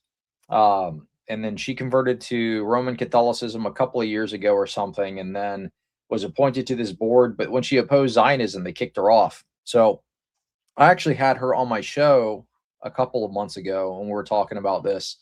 But I guess recently the USCCB came out and said said they basically disavowed her, which is insane, because they said she's not teaching Catholic teaching correctly by opposing Zionism, which tells me, okay, the USCCB is affirming Zionism, which is absolutely insane. That is completely contra all of their doctrine for the last however long. But it does seem like post-Vatican II, you do get a lot of like double speak on this subject. You know what I mean? You'll have some statements by Pope Leo that will sound like he's not exactly a Zionist figure, but then there will be statements like this one that show the exact opposite side of the coin. So I think this is really the USCCB is a deeply corrupted institution. They make a lot of money through the U.S. government through grants. I did a series exposing them where you can find this on their website as well, but it literally says they seek the maximum amount of funding from the United States government to relocate migrants into the country. So they're one of the leading contributing factors to the refugee crisis, especially in states like Minnesota. I did a episode with Ben Luigi, and we were highlighting I believe it was the USCCB and Lutheran Social Services were two of the NGOs that received the most funding to relocate Somalian migrants into those communities. But yeah, they're kind of known for being super woke and corrupt. But I mean, it's comprised of the United States Catholic bishops, so that should tell you something. You know what I mean?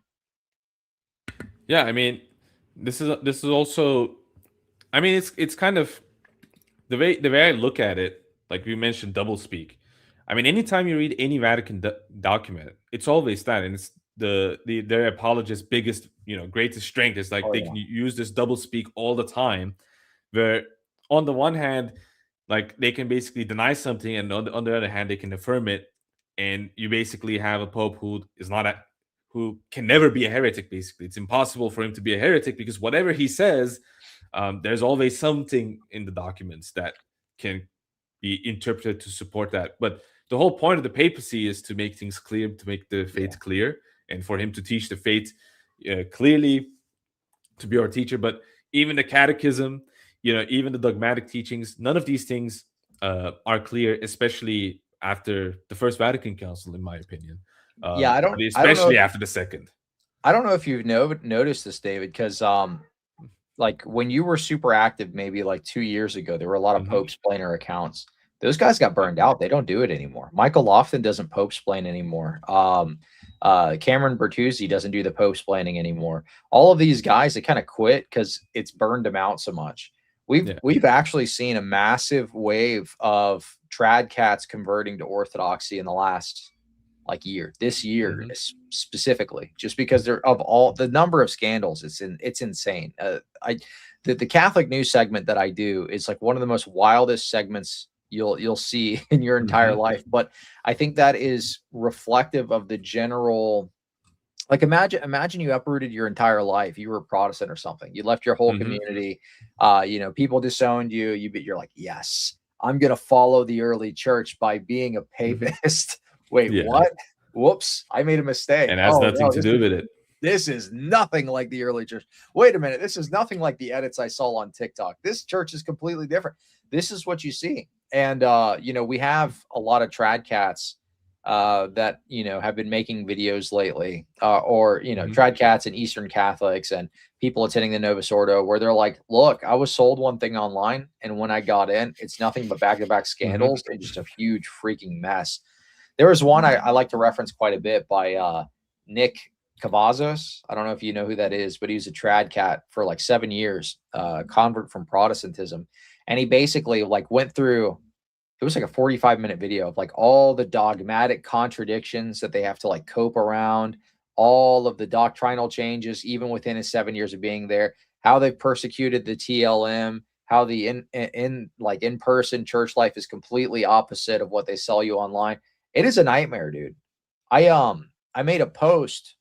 I'll say this and I'll wrap up here, but I made a post like a day or two ago, and I was like, hey, I'm doing this documentary of people who are recent converts to Orthodoxy. So like in like the last year or so, DM me or send me an email if you want to be a part of the documentary. I got hundreds of emails, dude. Like just about half or maybe over half are former Catholics that converted this year. It's insane, dude. I mean, it's not a surprise that they will be fatigued because it's just really difficult to have this like it's difficult having to just constantly repurpose what the Pope says and to kind of like defend a lot of the statements that are frankly indefensible. But what I see in these last couple of months is that has mostly been delegated to just like their fans. Basically their fans took the job of Pope-splaining, and you have a lot of like Pope-splaining accounts on social media and the comments, etc. And it's just kind of what I've noticed is that these people really aren't fully concerned with truth and charitability, which is incredibly ironic because they typically are the ones who constantly talk about we need to be charitable, we need to be right, all of this like humility talk. But what I see, because I mean I have a lot of experience like seeing people fighting like it's like they're defending their football team, because well I've seen like that stuff on Twitter a lot personally, so I kind of know how it is like how like people do that, like they're defending their own sports team, like when a referee makes a bad decision, bad calls against them, like what they'll say.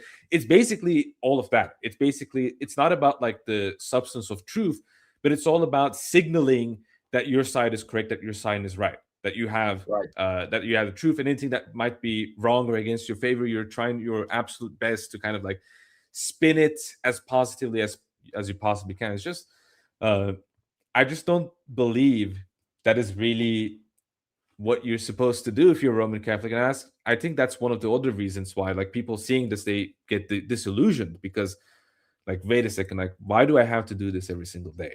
I could just have a much simpler faith. I mean, still to this day, a lot of these like Roman Catholic like reply guys and all of these people, they don't even understand like the basics of Orthodox church structure, which I think it's been explained a lot, but like there's like which Orthodox church. But then again, it's kind of like it's kind of natural, because if they did understand, they will be Orthodox. So it's only natural that the ones that don't become Orthodox still don't really get it, because I don't think it's really difficult to understand that like the which Orthodox church argument doesn't work. It's a straw man. It's basically a bad faith argument, but you see it all the time. Nevertheless, I mean, just like bad faith like actual bad faith arguments. And I'm not saying bad faith in the sense of like, oh, this argument bothers my heart, like a lot of Roman Catholic apologists do it all the time. Like actual bad faith arguments and complete like zero desire to properly understand your opponent's view in any way. It's just getting really annoying, but I think it will get annoying for Roman Catholics themselves as well. Yeah, I agree. I think that that is why people like Michael Lofton haven't been doing the Pope-splaining anymore, because they realize it's dishonest, and it eats at your soul, to be honest. It is spiritually dangerous to continue, that's why he posts AI videos and thinks they're real now. Yeah, Lord of mercy. That guy will spin anything in his own favor. It's just absolutely insane. Well, he did you see that the YouTube's probably going to take his channel down? He had like a bunch of warnings against his account or something. My prayers will be answered.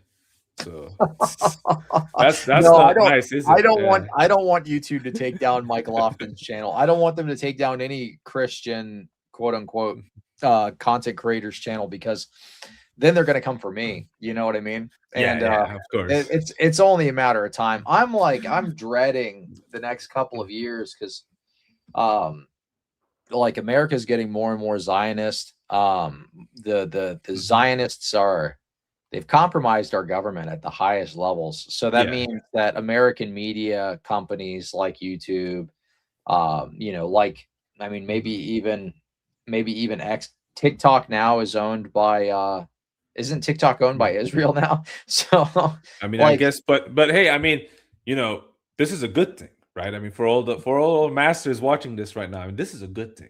Yes, we love controlling everything. We love our Zionist masters. We love because we're us stupid Goyim, we cannot be trusted with each other. And all of it is also totally. I was totally joking. I didn't pray for the shutting down of Michael Lofton's channel. It's just an ironic joke. Please don't take down my channel. Thank you very much. But But no, I'm like, in all seriousness, I get the feeling like we're going to enter back into COVID era restrictions. Because I mean, around like just prior to COVID, 2017, 2018 or so, I had a Facebook. I posted like right-wing memes on. I had like 30,000 followers. It got nuked overnight. So I'm like, dang, that would really suck if that happened to YouTube, if that happened to, X or whatever. So I don't exactly mince words on the Zionism problem. You know what I mean? I don't really mince words when it comes to, what's going on there. So I don't know. It just makes me think. I mean, in a sense, this is like kind of the best time to talk about this, because I don't remember any other time where you could talk about Zionism explicitly without facing too many problems. I mean, yes, of course, Kerry Prejean and other people, they're having problems, right? But I think for like normies like us, like normal people like us, for the most part, that's what nuked my Facebook account. I posted a dumb meme. It was like Palestinian child throws rock at Israeli border wall, and it was like the AT-AT blasting the Jedi, like boom. And it nuked my whole account. It just deleted it. I was like, dude, that's not even that bad. It isn't. That's the funny thing. But yeah, I think this is kind of like, I guess this is like the most comfortable that we can be about it. That's why I am kind of comfortable, because it's becoming more and more normal to talk against, Zionist influence and all that kind of stuff. But I do agree that at some point, I mean, these things, the pendulum always swings.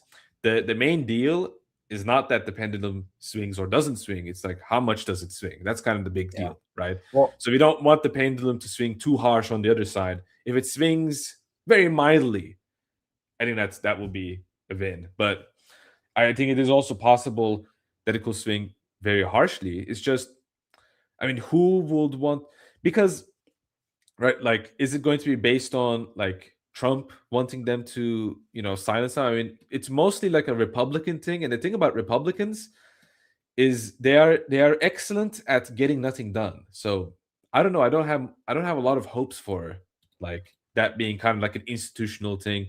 And I also don't think that, I think a lot of social media platforms, they understand that people are really mad at them because of what they did during the meme virus era.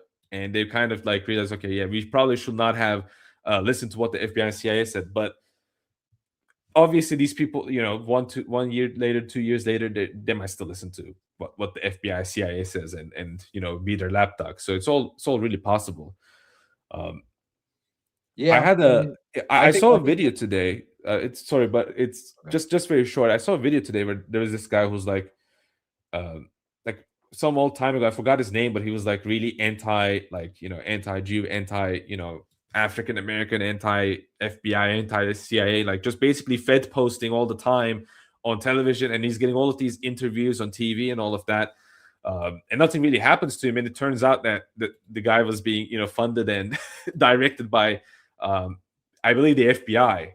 Yeah, and his job was basically like people who were listening to him and were basically saying, yeah, you're right. I'm going to take up arms against blah, blah, blah, blah. Like, he will basically relay that message and all of that information to the FBI so that he could be arrested. And that's basically his whole operation. So yeah, so like something like that can happen.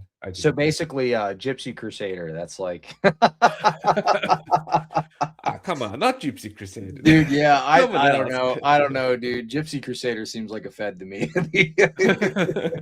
that's like a Fed posting IRL. You know what I mean? Yeah, he is. Yeah, but I don't know. Maybe someone else. Maybe I don't know. Someone we don't like. That would be the best to theorize. I don't know who. Though. No, he's got to be likable. He's got to be likable to be a good op. You know what I mean? Yeah, like, that's true. Like it's good. Like the FBI is going to pick people who are, at least able to kind of talk the jargon and influence people. So I could see somebody like that, or anybody who's very obviously calling for some kind of open extremism type stuff. Oftentimes you look at them with skepticism, but normally those people won't have like moderate takes. For a while I thought maybe Nick was a Fed, but he actually had a pretty nuanced take during the after Charlie got assassinated.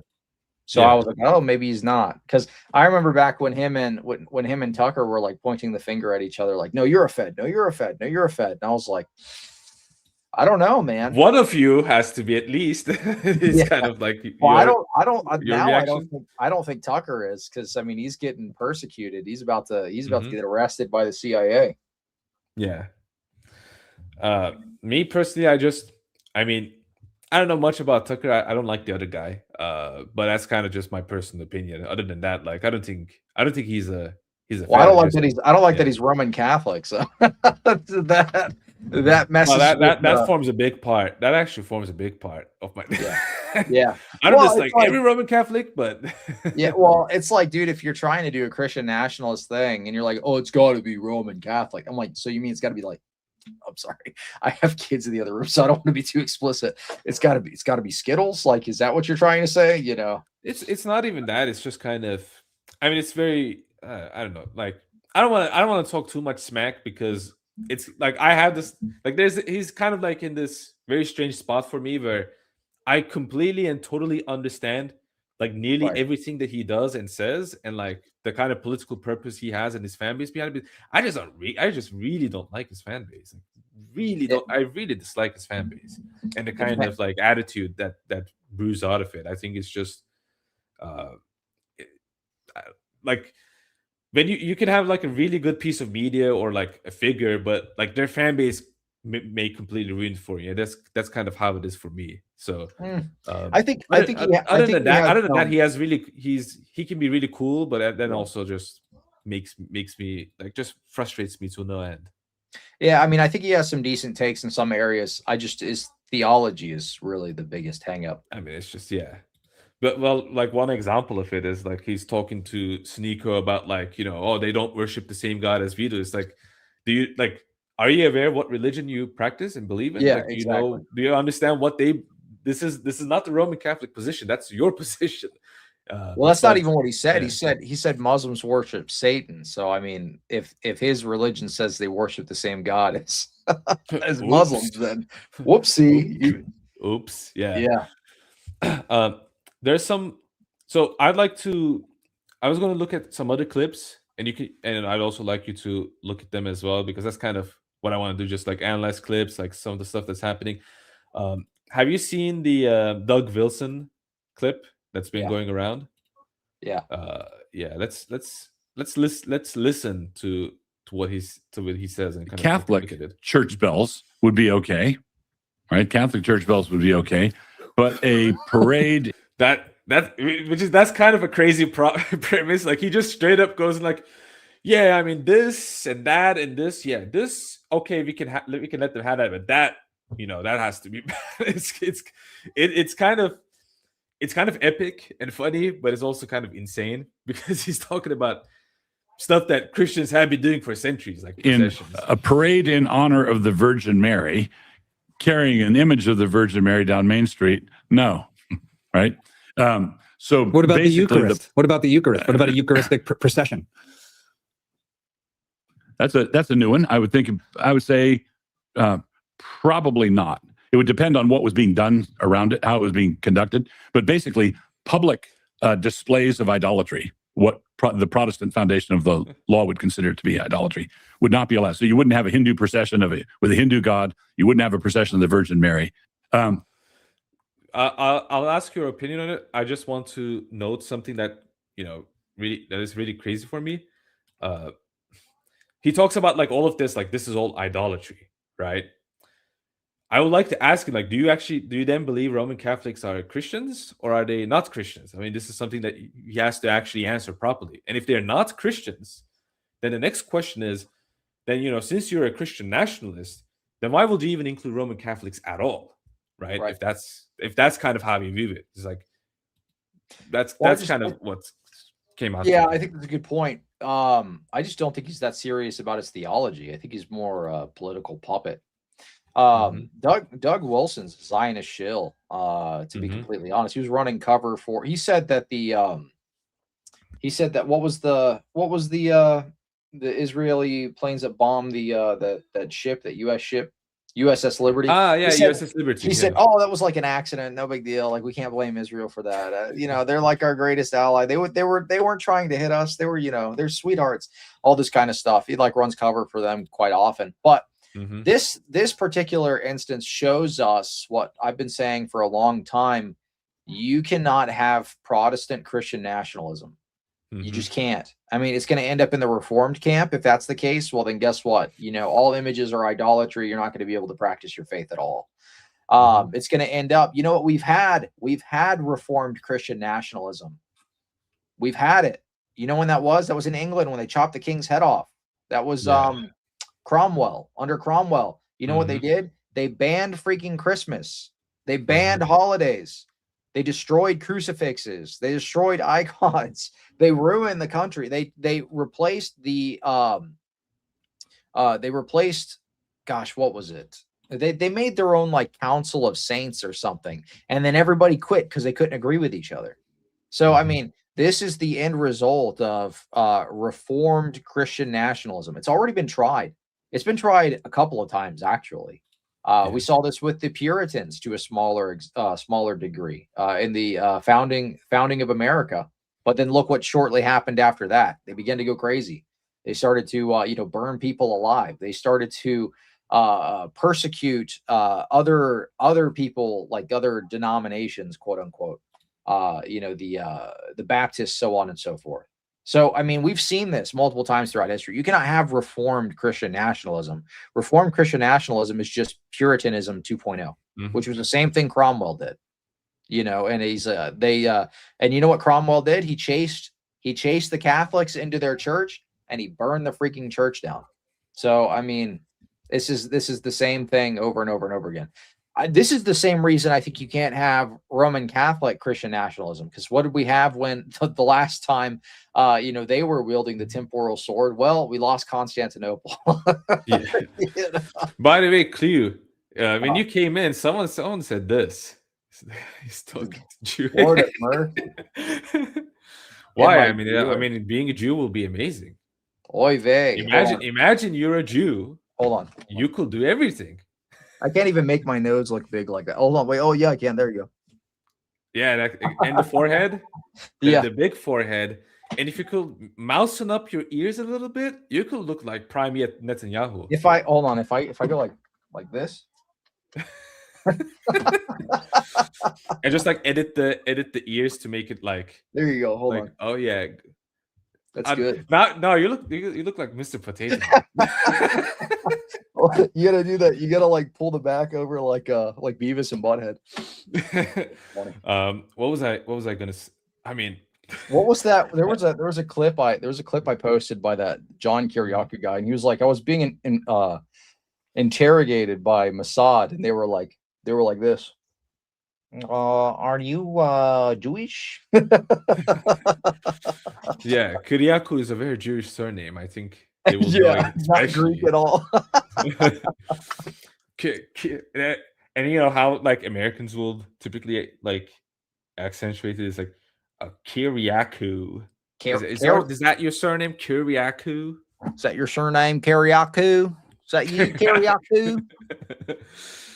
Not okay. All right, he fixed it. I mean, I basically did a reputation assassination to this guy because I knew he wasn't talking about Euclid, but I thought it would be funny if that's what he was. That's hilarious. The guy David Wilson was talking. David Wilson, who's David Wilson? Douglas Wilson. Doug, yeah, Dougie. No, the guy he was talking to is a Roman Catholic guy. I don't know if he's Jewish, but he's a Roman Catholic. Really? I think so. Oh my goodness! That's why he was saying, like, what about a Eucharistic procession? I think he's Roman Catholic, isn't he? Oh, I mean, if he's Roman Catholic, why didn't he just? That's why he's sitting there like, what do you mean?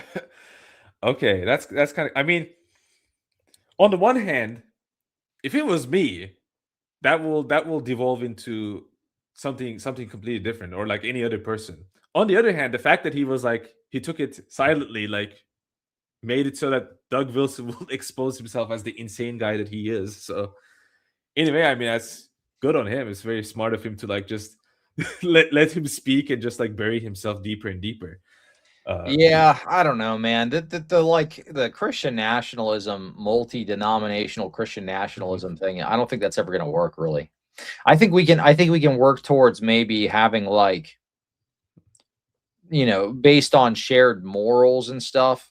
But if we're gonna, like, I don't know, if we're gonna go like full Puritan mode, that's a recipe for disaster, dude. Especially if we're like, if it's gonna be Protestant Christian nationalism, it's basically just gonna be Cromwell 2.0. Yeah, I think Protestants can't be trusted for it. And when you look at the Roman Catholics, they're always going to be subservient to the papacy, which is a political state. So nationalism there is an oxymoron. So the only candidate really is orthodoxy. Simple as that. I mean, it's the only candidate really is orthodoxy. I think ultimately at the end of the day, it's foolish to put your hope in some kind of political system to make utopia on earth. It's never going to happen. Like our prophecies don't say this is going to happen.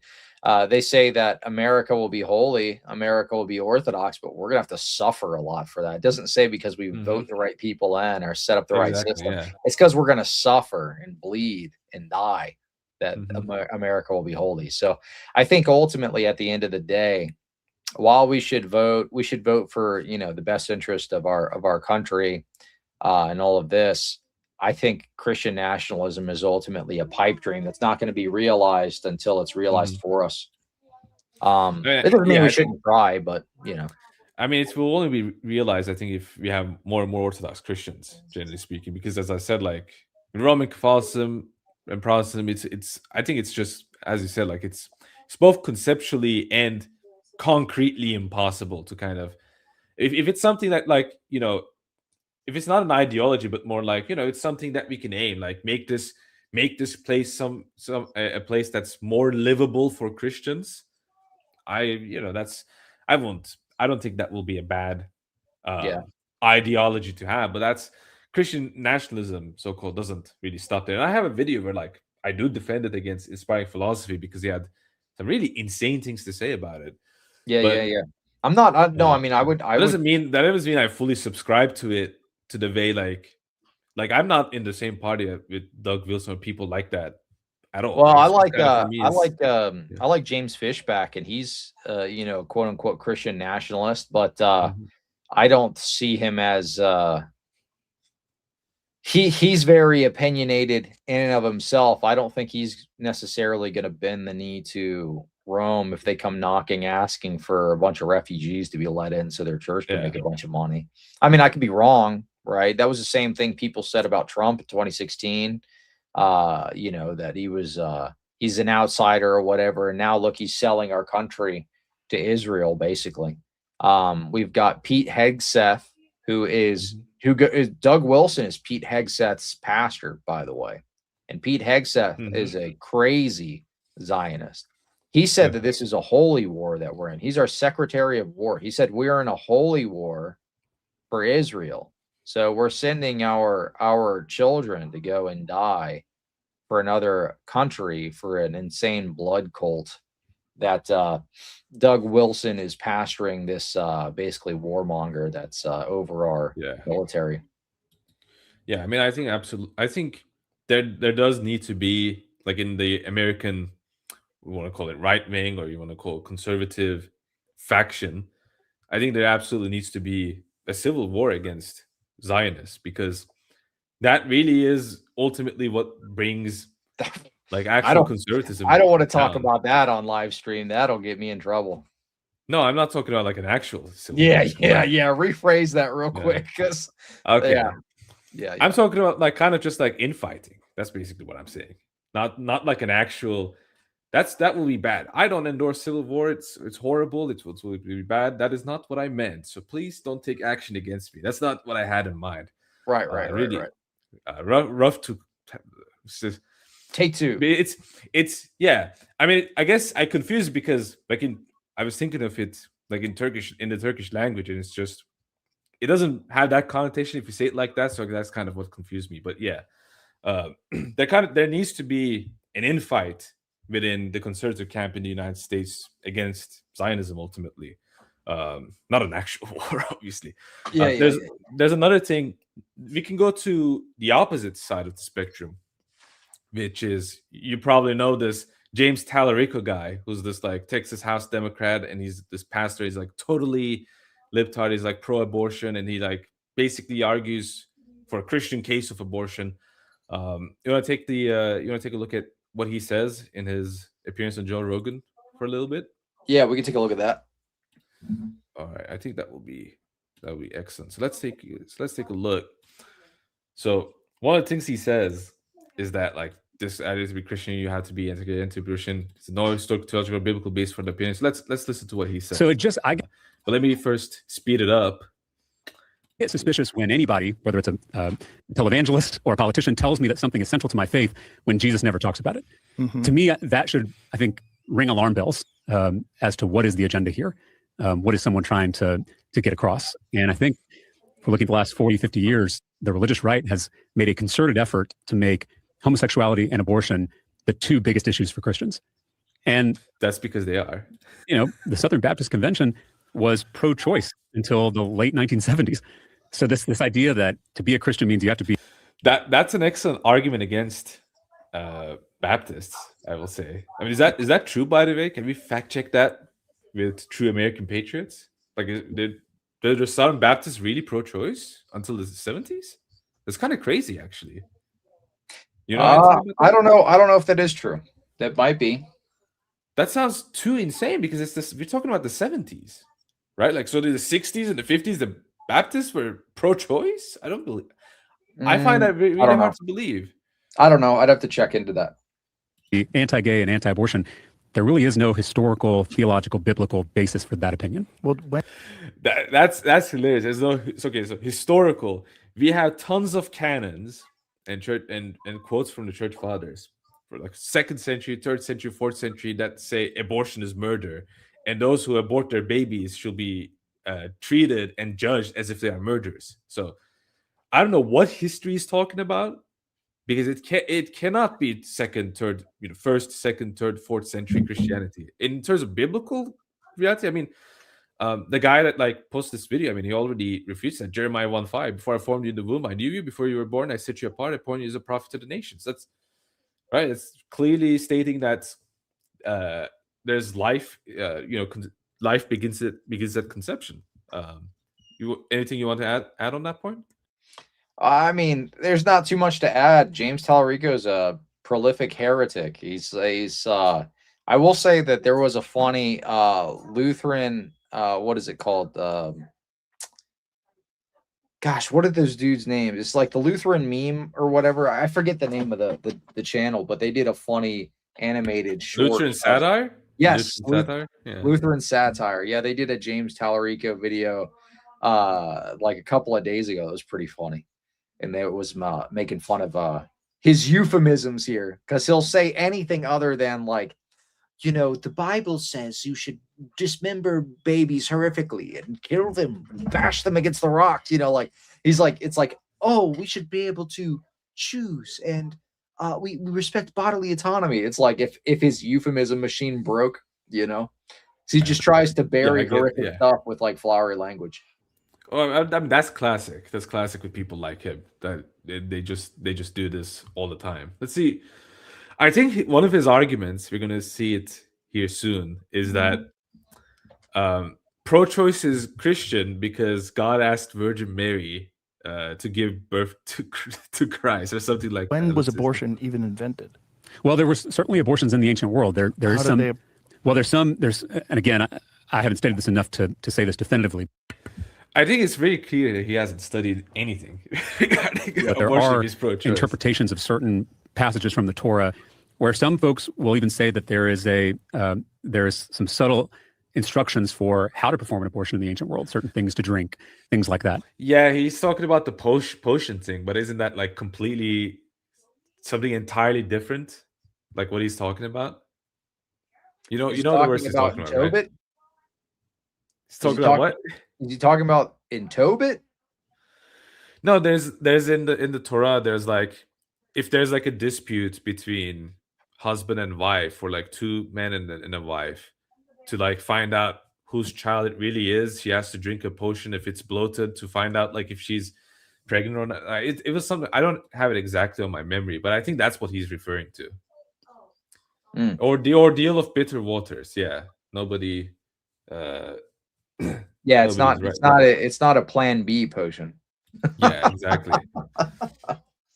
It's like that Rebecca's 3-year-old argument that Muslims make. The point is that this idea that there is a set Christian orthodoxy on the issue of abortion is just not rooted in Scripture. We can have an honest debate about it. If Pope Francis, were to come back and sit at this table and tell me, James, I'm pro-life and anti-abortion, here's my theological argument, I'm here to listen and respect that opinion. It's like, why is he using Pope Francis as a case example? That's kind of super bizarre to me. It's like not the actual sitting Pope either, or even the Pope in general. It's just super bizarre. Like, why will he specifically use that? Is Talarico Roman Catholic? No, he's Protestant. Oh, then I have no idea. I think maybe I'm sure he's Protestant. I think maybe he's had some kind of argument in the past to try to say that Francis is pro-abort or something. Is that the case? I don't know. I mean, let me make sure. I mean, what's his? Let's fact check this with Real American. Yeah, is James Talarico Roman Catholic or is he Protestant? He has to be Protestant. I don't know, man. I've seen some Roman Catholics hold some crazy views. He's a Presbyterian seminarian. Oh, there you go. Okay. He's a presby. Yeah. Is he PCUSA? I think he has to be. Is Talarico PCUSA? Isn't that where like Redeemed Zoomer is? Yeah, Redeemed Zoomer is a PCUSA. Yeah, they really fit well together. No, I don't think so. Lord of mercy. We gotta save RZ. We gotta save him. We gotta save him from the PCUSA and make him Orthodox. He's Austin Presbyterian Theological Seminary is what it says. Anyways. Oh yeah, I guess he is PCUSA. I don't know. Not 100% sure because I don't know all of the acronyms of the Protestant world, but I think he probably is. Yeah, it's a safe bet. All right, go ahead. Yeah, when your religious belief includes James Talarico, it's probably because your religious belief is not true. I have dear friends who are anti-abortion. All I'm asking is that for Christians who are pro-choice and who respect the bodily autonomy of women, that we be given the space to make our theological argument, because I think there is a lot of biblical evidence to support that opinion. That reminds me, I don't know if you've seen that post, but there's a tweet, like it's like who was it, Trent Horn, and he debated. It's the after debate of his with James White, I believe, and they were like in some fast food place eating together. Yeah. And like I like cheekily said, this is not cool. What will really be cool is like back then Christians used to exile their own theological opponents. That's way cooler than whatever this is. It's like it's obviously. Yeah, I think it's all that. And he got super mad. It's like, this is LARPing. What? He started getting really mad at it. He got mad. Trent? Yeah, Trent Horn. Oh, did he get mad at you for that? Yeah, he got mad at me and like replies like you're LARPing and just like that kind of response. And it's just, I just basically like quoted, Saint Paul's "Let him be anathema," verse. But the point of that is like, let's listen to what he like. This the reason why I pointed out. Make our theological argument, because I think there is a lot of biblical evidence to support that opinion. What do you think is the biblical evidence? It's like, to me, when I listen to this, my political instinct says this guy needs to be exiled to an Arabian desert somewhere. Basically, it's like that's the reason why I said that. It's precisely because of people like this. This guy should not be in, like, if I'm an American or any country, like if this guy was in my country or any other country, like, anywhere in the world, I don't care, and he is allowed to say these things, I think he shouldn't politically be allowed to preach this, because he's basically, it's not just that he's shilling for something abhorrent. Okay, you could maybe argue that a liberal who believes pro-choice, okay, whatever. But if someone who calls himself Christian is shilling for pro-choice, and he's like, there's theological arguments for this, that guy needs to be exiled. I mean, come on. That's a guy that does need to be exiled, because it's not just that he's corrupting the people, he's also corrupting the faith. Right. Yeah. Well, I mean, what faith is he really corrupting? He's Presbyterian. The PCUSA has like this, I mean, the most insane stuff known to man. I mean, you got troon pastors and all sorts of stuff. Well, I don't know. I don't know. Do they have troon pastors in the PCUSA? I would assume they do. I don't know, but if you looked at my thumbnail, like James Talawhatever is wearing a very nice T-shirt saying "I love Transformers." Nice. when he's like, I love Transformer kids. He's he did say that, didn't he? That was what's one thing you love? Transformer kids. It's like, why is it the first thing that comes into your mind? Well, you know what's crazy? So he's in the PCUSA. I remember going to Boston, and we were walking around downtown Boston, and we're looking at the beautiful cathedrals and things like this. This is back when I was a Protestant. We were checking out different churches because I like architecture, so Gothic style architecture, so on and so forth. So we walked past this PCUSA cathedral. Believe it or not, they have them. And on the front of it, there's a big sign, and it says Transformer kids are beautiful, or are blessed. That's what it says, in a big troon flag on the front of the church. Huge, massive troon flag on the big of this big cathedral. I'm like, Lord have mercy, dude. I would not trust my kids with these people. You know what I mean? They want to snip them. They want to. And then the Goyim say the Jews made me do this. It's just. It's absolutely insane. Like, this is what you should not be seeing in anything that's supposed to resemble Christianity in any way. That's why, like, you guys might think that I'm too radical, or I really believe that people who do that stuff, they should not be in that country anymore, because it really is damaging. It's absolutely damaging. It destroys nations. It destroys people.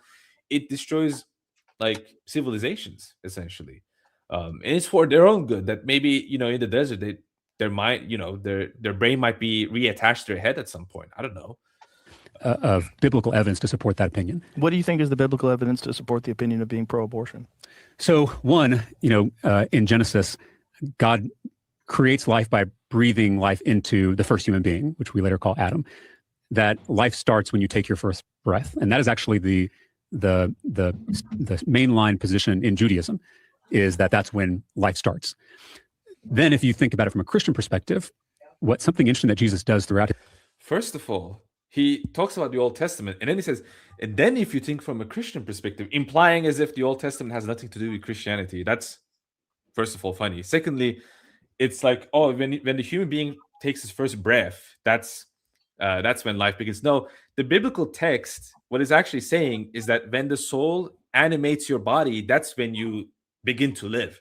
The breath in Hebrew is actually it's spirit. It's the soul.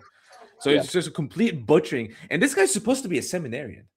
Sorry, I knocked my screen accidentally. He's supposed to be a seminarian. They don't really teach you anything, though. That's the problem. You know what I mean? And in these fake Protestant seminaries, they don't really teach you much. There are literally icons of St. John the Baptist jumping in Elizabeth's womb. Oh, he was just dead. She was just making him jiggle, I guess. Yeah, just jiggling the dead body. And by the way, like even if we take like the breath argument, I mean, I saw this someone make this point too. Like, babies do breathe like through the tube, so it's kind of like, okay, so that means you admit that life begins at conception. it's just kind of it's just a ridiculous argument. So first of all, it's not true. Even if his interpretation is true, it still will mean that you're murdering a child when you're aborting it. Right. His ministry is he is breaking first century norms about women, talking with women, learning from women, having women lieutenants in his movement. And this was something that was kind of unheard of in the first century. The longest talking with women is he is breaking, from a Christian perspective, something interesting that Jesus does throughout his ministry is he is breaking first century norms about women, talking with women, learning from women, having women lieutenants in his movement. And then woman lieutenant, wait, what? What is he talking about? He's trying to say that Phoebe was like a priestess or something. Yeah, but he's calling her a lieutenant, like a military. Yeah. I think it's just a euphemism. Yeah, okay. My goyish Turk-roach brain is not enough to understand the euphemisms. This was high something IQ individual that was kind of unheard of in the first century. The longest conversation Jesus has with anybody in the whole Bible is with the Samaritan woman at the well. What does this have anything to do with being pro-abortion? It's like, oh, Jesus, flips the normative understanding of women in the first. Maybe it's because he is God and he can just talk to anyone. Well, don't you know if he talks to women, then he totally supports their right to dismember their own children. Exactly. Yeah. That's the logical leap there, right? I mean, if you come there and you say, are you willing to carry this child? It's the same thing as saying like, do you want to dismember this baby? Yes or no? Yeah. It's the same thing, obviously. And so this affirmation of women as full and equal people is a huge part of the Jesus movement, especially the early church. And then the last, I think, story I would go to is the story of Mary. Mary is probably my favorite figure in the Bible, the mother of Jesus. And favorite figure in the Bible, mother of Jesus. If Joe Rogan had a little bit of knowledge, he will immediately ask, "Is Mary the mother of God?" And then we'll see if she's really his favorite. She is. She's an oppressed peasant teenage girl living in poverty under an oppressive empire as a Jew, and she has a vision from God that she's going to give birth to a baby who's going to bring the powerful down from their thrones, going to scatter the proud, who's going to send the rich away empty. I mean, this revolutionary song that she sings, it's called the Magnificat. And it's actually been banned by certain authoritarian regimes because it is so radical. But I say all this in context of abortion because before God comes over Mary and we have the incarnation, God asks for Mary's consent, which is remarkable. I mean, go back and read this and. Oh my goodness! It actually makes this argument. Can you believe this? Well, do you know who else made that argument? Who? You don't know? El Pitaforos said the same argument. You didn't hear that? That was at the March for Life. No, it's probably because I removed that from my brain because I just don't. That's a good practice. Yeah, anything that guy says, I don't really take seriously at all. Yeah, unfortunately, this is like the common lefty argument for being pro-abort and these types of things. So, you're always going to have these radical leftists twisting the scriptures. I don't think this guy's an actual Christian, though. I mean, I don't know his heart or whatever, but I think it's pretty evident that he doesn't actually believe Christianity is true. He's using it as a bludgeon to try to undermine the thing that he hates, which is really conservatism. Mm-hmm.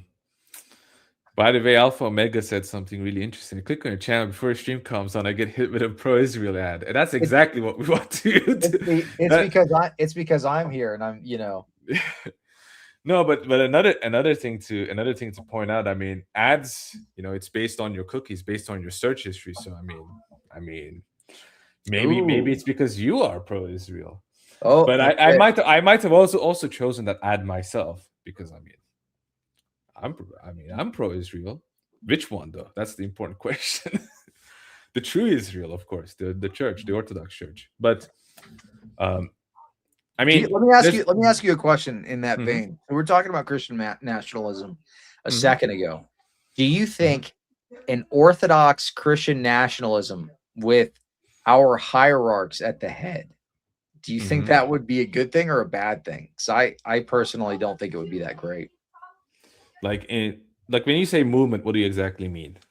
Like the United States under Orthodox Christian nationalism, but with our hierarchs as the secular leaders there. I mean, first off, I think that would go against canon law, but also it would. Yeah, I don't think it will be properly Orthodox if you had like episcopal rulers. I mean, outside of like emergency situations and stuff like that. I mean, even then, it's not something that you're supposed to do. But if you mean like an Orthodox Christian nationalist movement in the United States, and the bishops are not necessarily like statesmen, but they form a really important part of it. With the current bishops that you have in the United States, I mean, here's what I think. It's just won't happen because when you have bishops like that, I don't think you'll be able to make that happen. It's because you can make all the right political decisions and the stars may align, but if you have bishops like the ones that we currently have, which I'm not saying all of them are bad, I'm not like pushing this like bishops bad point, but like a lot of bishops shouldn't be bishops. That's true. A lot of bishops that we have in the world shouldn't be bishops.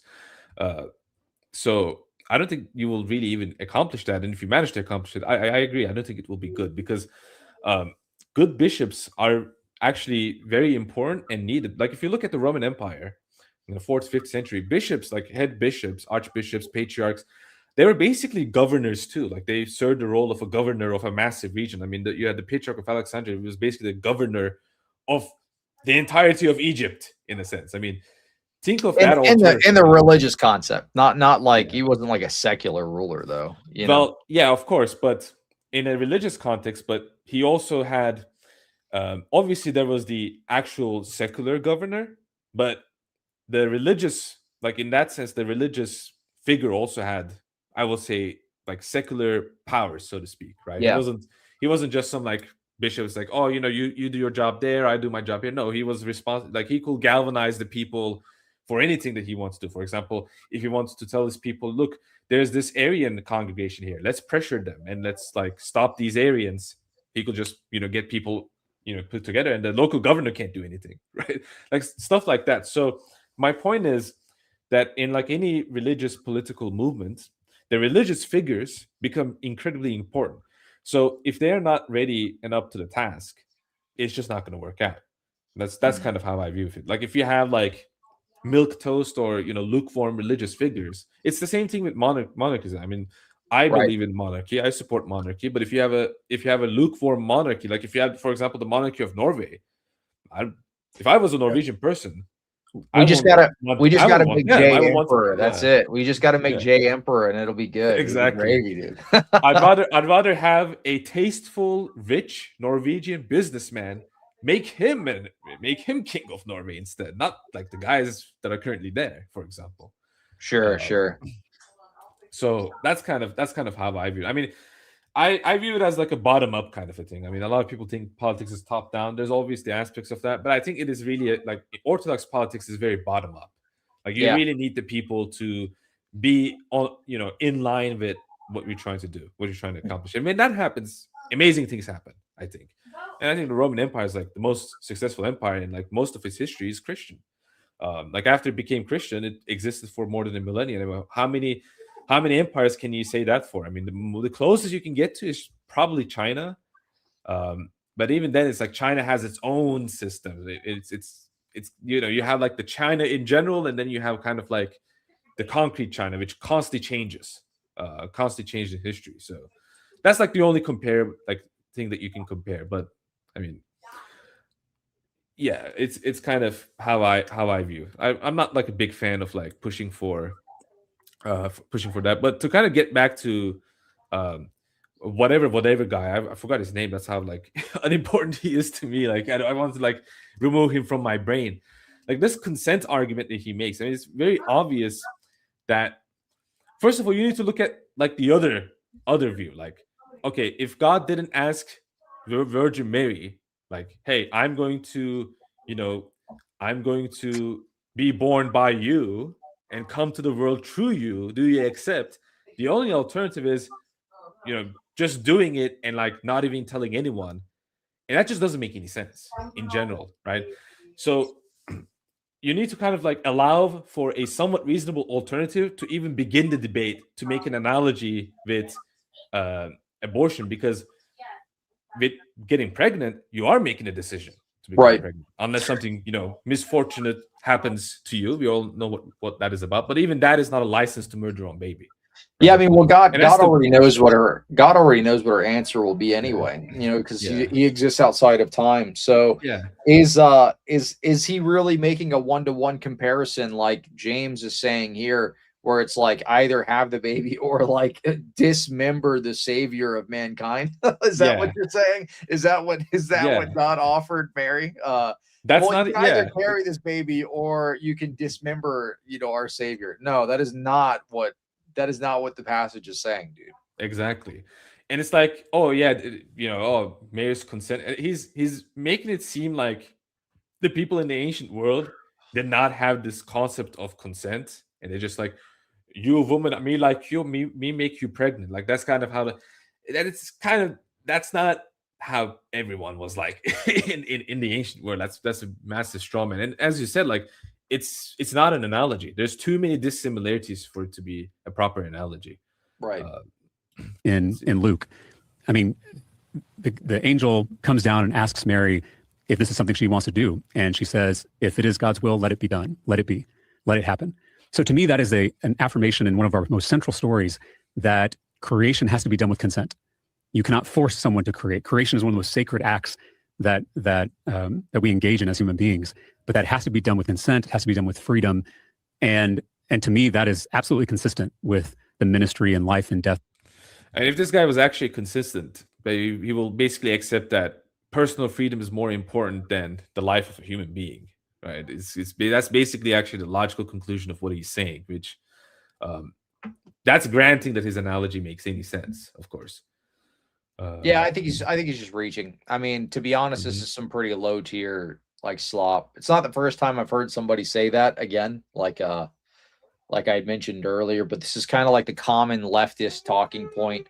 You use euphemisms to soften the most horrific atrocities that you could, possibly imagine. They do the same thing with the Iran war and stuff like that now. Israel will do the same thing with the Iran war. They'll say, we're liberating the Iranians. Yeah. They don't want this. They don't want you bombing their freaking country. They don't want you destroying their schools and hospitals and all these other things. They'd rather you leave them alone, dude. You know what I mean? I mean, but don't you see all these Iranians dancing in the streets and I'm so sure. I'm so sure none of that is paid for, a stage or some kind of op. I mean, look at what's going on over there. I mean, yeah, we're liberating them. Meanwhile, sends cruise missile into school, sends other cruise missile to wipe out the kids that are fleeing. Oops. Yeah. Woohoo. Yeah, that's what they wanted, I'm sure. Wow, missiles are floating into my country. I'd really love that to happen. No one says that. Yeah, you know what my city is missing right now? Missiles crashing into my favorite grocery store. The one that I love to shop at. I love my life being turned completely upside down and living in a war zone. That's my favorite, actually.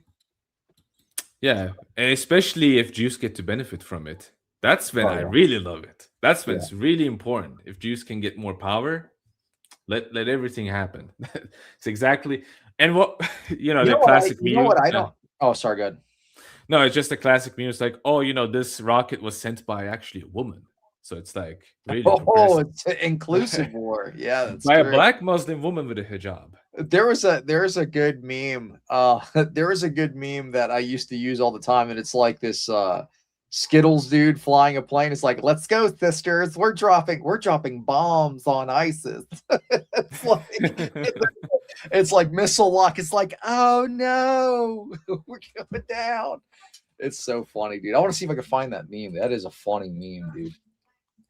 But yeah, no, I mean, it's ridiculous. The double speak. This is like your common kind of commie double speak. All right. Well, I mean, it's been pretty long, 2 hours. So oh, you wrapping up? Yeah. I have to wrap it up, but we got another super chatter from Velemanuel once again, 50 Mexican pesos, which means it's $200 US, very valuable currency. According to my very own interpretation, super chats are not biblical, so I guess this is for my own ego. No. Super chats are very biblical. I mean, look, they're very biblical. I mean, look, the Old Testament was written by, Jewish masters. That's what these politicians are saying, right? Written by Jewish masters, and they're really good with money. I mean, you can kind of consider it like you're giving loans to the Goyim. I'm a Goy, and you're my Jewish master. You're giving loans to me. Think of it this way. So if you think of it that way, it's biblical. Well, there's a an IDF psyop agent in the comments spamming this guy Bob. He's like a bot or something. Every super chat that you send in, Bob, don't you know this goes directly towards supporting Benjamin Netanyahu? It's actually going to the IDF directly. So send in like 20 super chats, Bob. We're 100% supporting the nation state of Israel on this stream. Don't you understand? Exactly. This is a pro-Zionist stream now. So send in your super chat. It always was. Yeah, exactly. That's right. It always was. He says, yeah, sure. Cleve, he says again. Cleve, are you incel? Yeah, no, I'm a fake cell, dude. I'm totally fake cell. Well, that's sad. That's sad. Well, I mean, we'll be really happy if you were. It's over. It's over for me. Because you will be the first incel with a wife and kids. Yeah, exactly.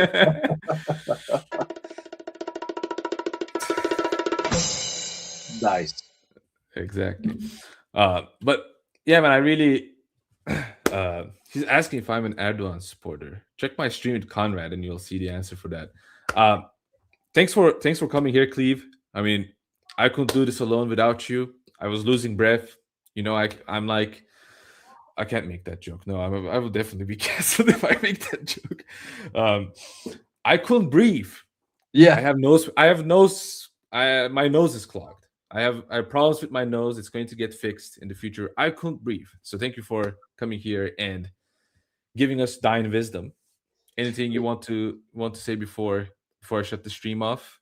Anything nah, man. I was just bored. I'm glad you pulled me up. I was doing nothing. I'm like, my buddy doesn't want to play video games with me. It's over. Like, what am I supposed to do all day? Well, what do you play? What is that game I just bought? There was a game on Steam that was on sale. It was like $11 or something. Gosh, what is it called? Slay the Spire? But no, that's not on sale. Not the Slay the Spire game. It's just some base building. It's called Icarus. That's what it was. It was a base building. Yeah, it was a base building game called Icarus. We played it last night, and then he got mad because the mission bugged out, and it made us do this mission for twice as long as we should have. So it's like, you want to play? He's like, I'm not in the mood to play that game. I'm like, dang it, dude. I said, I don't want to play by myself. That sucks. But whatever. Yeah, base building, it's like when you try to build stuff for the future, for the civilization. That's like white people stuff, and I can't do that. So I'm kidding, of course, but I don't know. You got to find better games. You gotta play. This is very rare lore, since you talked about video games. I had a friend. He's not online as often as he used to be anymore, but he had a YouTube channel, and it was all about movie analysis. We will watch movies, and then I will also go to his channel and to analyze the movies. It's just us casually hanging out, talking about movies, and whoever will show up. I think we got only 50, 100 views or something. But it's a casual, fun time, like watching movies with him and just like to talk about. His most popular stream is us playing Pokemon Showdown against each other. Like his most popular. It was really fun. It was a really fun time.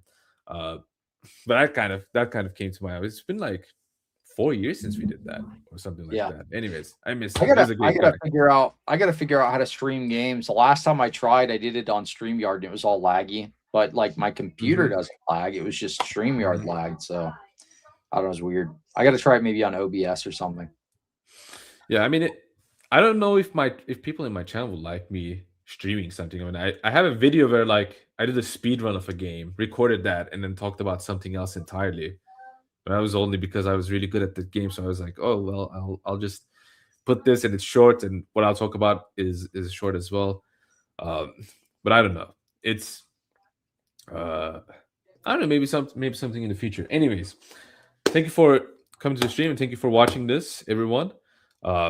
This was a fun stream, like last time.